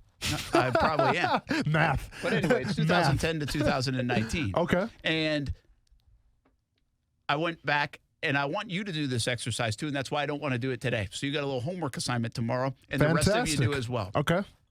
Find me the all-decade team that the Jaguars have passed on in the first round of the draft. First round only. So you can't go dip into the second round and say this guy became, you can't go find Tom Brady from 1990 whatever. Sure. And say sixth-round pick. But you can go say instead of Tyson Alualu in 2010, they should have picked, I don't even know who it was at the time. Okay. Somebody else. Got you. Or instead of trading up for Gabbert, should have picked Ryan Kerrigan. And you got to be careful on that one because J.J. Watt is number 11. Yeah. But the Jags were picking 16 and traded up to get Gabbert. So unless you're telling me they would have traded up to get Watt, they really didn't pass on Watt. They're taking Kerrigan. They would have taken Kerrigan. Yeah. Yeah. I know. Yeah. So that's the exercise. Okay, so obviously we're not concerned about the picks ahead of the Jaguars, only the picks that... No, because they couldn't do anything about those. Okay, perfect. Okay, Yeah. Gotcha. I got you. This is I can do really that. easy. Don't complicate it. 2010, 2019? 2010 to 2019. Okay. And I'll give you a little bit of a hint. There are 2 years that I kept who the Jags picked. Yeah, Ramsey and... Well, it's not Jag. Oh, Ramsey and Josh Allen. Ah, very good. Come on, man. Come on, stop selling this thing. Got any more brain busters, man? You never know. Okay, you never know, I guess. Never know. You might feel differently. I don't. And I wonder if people feel differently now that Ramsey's gone. Sure. Yeah, maybe. I can't wait to do it. It's an extra. I like this. I like this little homework. I'm looking forward to it. So that's the homework assignment. Yeah. And we'll do that tomorrow. I was going to look if up I remember. Ron. Can you remember to do that? Tell me to do that tomorrow. I was going to look up Ron Rivera's philosophies tonight, but we're all good. Well, you can do that too. No, I already know what he's about. It's good. And I thought there was another thing I was working on. But speaking of Ron Rivera, sure. What do you think? Well, we have a minute, right, Coos? I'm going to need more time, Brent. All right. Well, we'll wait on that. I'm that passionate. Really? Well, we can hold off Coos for a minute more. Okay, well, no, I'm just overselling the segment here, but so to me, Ron Rivera, he's got this old school label to him, right? And as he should, because he came from that 85 Bears defense. He comes from Mike Ditka. He's definitely like that old school mentality, that physical type, pound the rock, as he's been so well known. But I think the beauty with Ron Rivera, and obviously he's a defensive minded coach. But what I always say about defensive coaches, what I say about coaches in general is, Brent, what do I say separates the good coaches from the legendary coaches? Good coaches from the legendary coaches. Yep. Great quarterbacks. Okay, good call. But what makes a great coach a great coach? You're going to tell me discipline? No, hint. I kind of said that. I said it a couple of times, but I said it big time when they drafted Josh Allen. I said a good coach can take his players and make the system work. And I said a great coach can take the players and evolve the system. That's right. So when you look at Ron Rivera, I got to start listening to you more. You're all good, man. It's all good. I know sometimes I'm falling on deaf ears. I'm like the teacher in Charlie Brown sometimes. It's all good. Don't worry about it. But we're talking about Ron Rivera, Brent. We're talking about the defensive-minded guy that he is. Well, you look at what happened this past season. And what did the Panthers do this season? They switched to a 3-4 defense, all right? And at the first glance, you'd be like, well, they're pretty good on defense already. Why would you switch from a 3-4 defense when you've had success in the past? I get it. Julius Peppers is moving on. You're losing some key players, but you still got Luke Kuechly. You still have a promising secondary. Why would you move to a 3-4 defense? And the answer is simple. Ron Rivera looked at what he had at his disposal. They signed Bruce Irvin, linebacker, who I think came from Oakland, if I'm not mistaken. And then came, he's a storied guy coming from Seattle, a good pass rusher. He saw the roster that he had and said, you know what? I want to get the best players on the field as possible. So he switched to a 3-4 defense. Now, there's always that transition period. You just can't go 1 year 4-3, 1 year 3-4 and have a lot of success. And I think overall, the Panthers this year, they've been okay on defense. Nothing great, nothing bad. But the fact that he was able to still get players, Gerald McCoy. If you're Gerald McCoy and you're on the back nine of your career right now, you're coming from Tampa. You had a rough time in Tampa. They let you go for whatever reason. They signed Ndamukong Suh. I'll never understand that, whatever it is. But somehow Ron Rivera coaxed Gerald McCoy to come play for him and said, you know what, Gerald, we're playing a 3-4 defense. That sucks for you. I'm going to be honest. You'd probably rather play a 4-3, but we got something special here in Carolina. Come play for us. And you know what? Gerald McCoy did. So I think Ron Rivera, number one, I think he has the mindset where he is the old school kind of guy, but he's willing to adapt to his players. What did I say when they drafted Josh Allen? I want to see Josh Allen and Yannick Ngakoue on the field at the same time as much as possible because I think they're that good. And we haven't seen that. We've seen games where Josh Allen only plays 40% of the snaps. Yeah. That's not enough. That's not enough for plenty of Pro Bowler possibly coming up. That's not enough. So I think with Ron Rivera, I do like the intriguing factor that he is willing to adapt and see what he has. Yeah, I like that. Yeah. But now the other side of the coin. I don't want Ron Rivera here. Why not? It's just the old, the stale, so here's my issue. And you said it. It's stale. It's Angel food cake. It's Andrew food cake, and a lot of that has to do with the offense, right? And I think when you think of Ron Rivera, you think of a boring run-first offense, no bells and whistles. And this is a team that used to have that still has Cam Newton. But even with Cam Newton, it seemed like it was just kind of vanilla. It wasn't like the Ravens are running right now with Lamar Jackson, right? No. With Cam Newton, it's more vanilla. And I agree with that. But I think the way that I don't know his personality, I don't know his mindset, but the way the NFL is going now is that you have to let your offensive coordinators be your offensive coordinators, okay? You're the head coach, yeah, and Rivera's more of a defensive-minded guy. But at the end of the day, I get it. There's ego involved. But if you bring an offensive-minded coordinator in, let him just do his thing. That's what we did with Norv Turner a little bit now. They had Cam Newton hurt all the time and just didn't have the receivers, so I get that point. But I think if you can find the right offensive coordinator, you can pair with Ron Rivera, I don't think it's a bad idea. I need something young and hip who's kind of like me, someone on the gram. I mean, I need that. Hey, I'll tell you what, if a coach uses the gram, he comes in, I'm going to Wisconsin. I'm doing ESPN Wisconsin. I'll tell you that right now. I'm not covering any team whose coach says the gram. I was telling Austin in the ride over to the Jags game on Sunday that everything I've been posting from the show, the little bits, I've been hashtagging Instagramless Austin. We're going to get you on there. I'm good, man. I'm all Goals set. in 2020. No, not happening. But no, just to get back to my point real quick. From the defensive-minded standpoint, I do like Ron Rivera because I think he's willing to adapt even though he's the old school kind of guy. I think Todd Wash's problem this year is the fact that he has the ego where he thinks his defense works no matter what. And unfortunately, it's not working this season. I think they have had good players, and sometimes Cam Newton playing great. Sure. Christian McCaffrey, really good. Kuechly, really good. Like, they have had their Olsen, tight end, right? Yeah. I've just never, been in love with their roster either, in fairness to Rivera. I'm like, wow, that's a Super Bowl roster. I will admit it. If you want to go rewind the tape to what year was that? 2015, maybe? They went to the Super Bowl? At 15-1, it doesn't matter. Whatever year, people remember they went 15-1. I was picking against Carolina every game. Yeah, they just did not impress me. There was just something like, what? How did this team keep winning?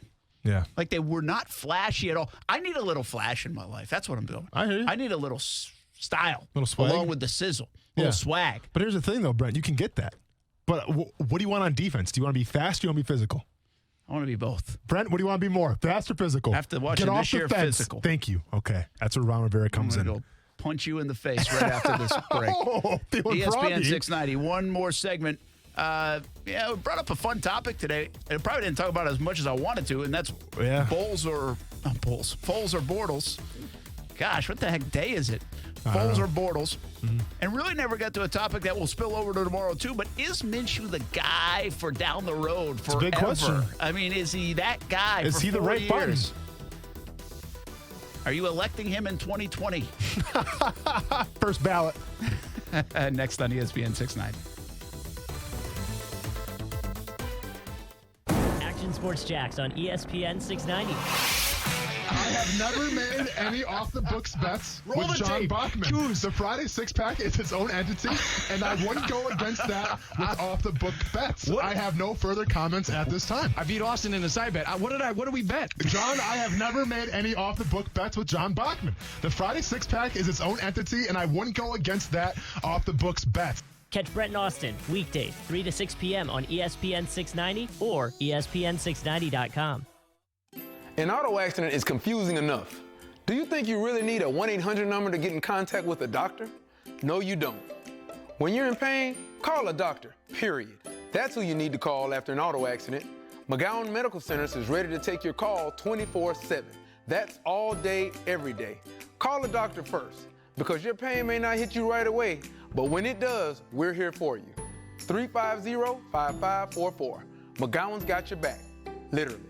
The UNF Ospreys stay hot at home. Hey, everybody, this is Brent Martineau with your Swoop Minute. The UNF men's basketball team with a win Monday night at UNF Arena over High Point and Tubby Smith. They bumped their record now to 6-4 on the season. 17 more three-pointers by the Birds of Trey. They lead the country in three-pointers made. Ospreys are 5-0 at home, and that was the final home game of the 2019 calendar year. Carter Hendrickson continues to play well. Fourth 20-point performance of the season. He led the way with 23. And JT for 3. JT Escobar hit 6 three-pointers. Now the Ospreys hit the road for 7 straight games, starting with Austin Peay on Saturday. The Ospreys women's basketball team went 1-1 during the JU Thanksgiving Classic, topping Nicholls State and falling to Norfolk State. Senior Janisha Green was named A-Sun Player of the Week. And in the win against Nicholls State, Jazz Bond posted 14 points and 6 blocks. Head coach Derek Gibbs got his 50th career win in the W on Saturday. For more information, go to UNFOspreys.com. That's your Swoop Minute.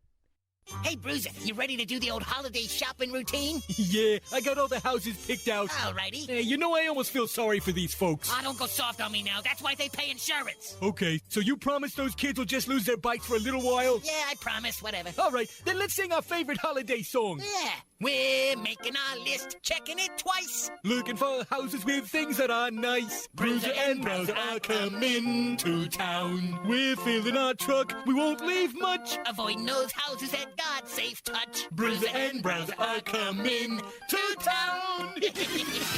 Crime does increase during the holidays. Hi, I'm Lester Jackson, owner of Safe Touch Security Systems. Our new Safe Touch two-way communicator saves lives and prevents property loss every day. Our average response time is an incredible 14 seconds. Nobody can match our servers or our price. You have my guarantee on it. Call SafeTouch today at 888-723-8682 or go to safetouch.com. State license number EF233.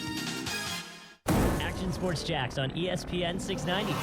If there was an award you can give a guy that has the fastest get off in the NFL, I would be campaigning for that award for Marcel Darius. Well, it's not only the first step, Brent, it's also the hand placement. Catch Brent and Austin weekdays 3 to 6 p.m. on ESPN 690 or ESPN690.com. Now, back to Action Sports Jacks on ESPN 690 and in the TuneIn Radio app.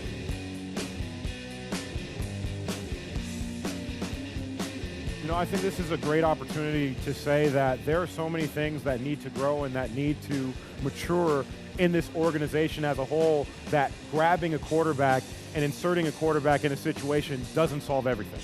It doesn't solve some of the breakdowns that you have in communication. It doesn't solve some of the maturity cases where you have to have guys step up and grow up across the board in a team that really should have closer games. You talk about winning some games by 17 points and more. Right. This league, the majority of the games in the league are decided by 7 points or less. I said to somebody today, I said, winning is hard in the NFL. Yeah. Losing by 17 plus 4 straight games is also hard in the NFL. You have to go out of your way to do that. Yeah. It's not built that way, people. No. Nope. Hey, Jags, it's not built that way. Like, can we lose by a touchdown? That's an outlier right there. That's an outlier. That's New England Patriots of losing. That's Chris Conley last night on Jags Report Live, CBS 47, Monday's Top Golf. By the way, Top Golf country concert coming up on Friday. We're actually going to do our show from Top Golf on Friday. Lee Bryce, Cassidy Pope will be there. I feel like I've heard the name Lee Bryce. I feel like Lee Bryce, pretty popular. Yeah, pretty popular guy. He's doing it on the golf course? I guess you would call it a golf course. I'm sorry, on the driving range. Yeah, he's doing it like Can you hit golf balls at him when he's performing? I don't think so. That's the new added element. Because, Brent, I'm all in. You're in? I don't care how much it costs. Go ahead and double it. I want to do that. Hear me out for a second. You put a thing around him? Like Roadhouse? Nope. But then, like Roadhouse? Yeah, but then, then everyone can still hit the balls at him? He doesn't, I know. Yeah. But then everybody Great can hit the movie ball. reference right there. Didn't they call it the Pit, right? The Pit. I'm sorry. I'm so distracted on Roadhouse right now. My bad. What were you saying? Then they can still make money letting everybody hit the golf balls and play around, and, Bryce can do his thing. No Pit out in the open. Your country music singer, get tough. Let's go. Out in the open. Let's go. Out in the open. Or just Nerf golf Where balls. all the chaos is. Nope. Real golf balls. I want chaos. I mean, if Johnny Cash is playing at Folsom's, he's playing at, what's the place he played at? The jail. He played at that one famous one, the jail, Johnny Cash. Live from the jail that's on an island. Alcatraz. Thank you. Well, that was in Alcatraz. I don't think that was. No, it wasn't in Alcatraz. That. It was it's California. Alcatraz in California. Go ahead and keep talking, but I look it up now. All right, how about we hit the happy hour horn? Yeah, sorry. Listen to Johnny Cash and hit the happy hour horn.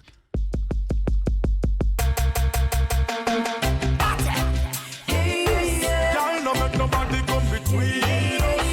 Can't make nobody come between us. Oh, cherry baby. As the careless party now begin, see the beautiful ladies marching in. There's enough for everyone to win. We're gonna make this party the best thing happening. This is my favorite place. Nothing will replace, no. Nothing. Anything goes. Gangsters rolling, half face smiling. Heads up, think of the rhythm what you're drinking. Anything goes. Hey. Grab a drink, get a shot, sip your Star Tenders. Chris Wolf says Folsom Prison. Folsom Prison or San Quentin. I was thinking of San Quentin. Yeah, very good. I'm just saying, if Johnny Cash can play at San Quentin, Lee Bryce can play at Top Golf and me hitting golf balls at him. You all say football players got soft. Country musicians have gotten soft. You're not playing in prisons. You're playing at Top Golf. Take some golf balls to the face. Let's go. Vita de Luis recently got a 98 rating. Check out VitaDeLuis.com. 3 new flavors now: Blanco, Reposado, and Yeho. Made in Tequila, Mexico. Shipped directly to Jack's Beach. Make your own recipes with Vita de Luis Tequila, one of the smoothest tequilas you'll ever taste. Check out VitaDeLuis.com. Okay, some quick hitters before we go. We talked about JU football, canceling football at the university. Talked a little bit about Gardner Minshew. And I want to expand upon this tomorrow, but do you really believe you're just having fun with Gardner Minshew and this whole thing, or you really believe in Gardner Minshew as the guy? Yeah. For the next, I'm going to give you 4 years because that's what you go on around. It's not, you can say 10, 12, 15 years, Sure. whatever. But you know what I mean. Franchise QB. You believe it? So there's 3 reasons why I believe it. Number one, the least important part to me is the analytics. The numbers say that he's going to be successful. When you compare his rookie numbers to the other rookie quarterbacks, it's showing that he should be successful. But that's just analytics. You know me, I'm not an analytic guy. Number 2, I think his personality and just his moxie that he carries himself with, I think that's going to be a benefit to him. He doesn't care about the big moment. He knows who he is. So number 2. And number 3, his leadership abilities. You saw that spark that happened, Brett. When he came in the game, or when he took over in the Kansas City game, the first time Foles got hurt, it's just there's something special about him, and teammates seem to rally around him even as a rookie. So, yes, I think he is the guy. All right, let's end the show the way we started the show. Cake Bigger or pie? mistake. Oh, sorry. Not cake or pie. Sorry. Like I said, bigger mistake. Sorry. I tweeted at one time in the show, I said, bigger mistake, Foles or Bortles? Sure. And bigger mistake, pie or cake. And I said, somehow these two are probably related. They probably are related. If you're asking me, I think Bortles by far was the bigger mistake because the sample size that you had, it was a little smaller, but you didn't have a lot to go off of. You had a couple bad seasons from Bortles. You had one okay season that had a good running game and good players around him and good defense, and you paid that man his money off that. You paid Nick Foles off the money from he went to the Super Bowl. He was the MVP. He's a champion, and all things considered, he seems to have that great leadership quality that they're looking for in Philadelphia. So I think Blake Bortles is definitely the bigger mistake. I will say this. After you paid Bortles, he at least gave you a few good games and got you to 3-1. Sure. No, for sure. Foles hasn't given you anything. Nothing. I mean, he's really given you nothing to this point, and also to the point where you had given Bortles 5 years and enough games. I think there is still this question. You have to ask yourself, being honest with yourself, have they given the Foles experiment enough time? I mean, I think that's a fair question, man. I mean, 2.5 games. That's what we're talking about. Brent, is that enough time? Man? It's a performance-based business, and the quarterback position's cutthroat. If someone's better than you, they're going to play that person. I also believe, I think you can make sense of, at the time, if you put yourself in that spot, you can make sense of both of the moves, what they were thinking. Mm-hmm. But sometimes you got to be forward-thinking. Yeah. And I know what backward thinking is. It was the wrong move. Yeah. And it looks to be with Foles, too. Is this Christian Rock we're going out to right now? What is this? This is definitely Christian Rock music. Whatever, man. We'll see you on TV tonight, CBS 47, Sorry, Fox 30. Thanks for hanging out with us, and we'll do it again tomorrow. Homework assignment. The all-decade team the Jags didn't draft in the first round. Yep. Behind them. Yep. Not in front of them, behind them. And give it to us tomorrow. Cake over pie, big trust all day. Cake. The most wonderful time of the year deserves the most wonderful sale of the year. And for that, you got to go see Arlington Toyota, where you can still get huge Toyotathon savings and pay up to 50% less on remaining 2019s. With over 1,000 new and used on the lot every day, that's a whole lot of Toyotathon savings happening right now at Arlington. How about a 2019 Toyota Camry? It's not $19,745. Now it's only $15,000.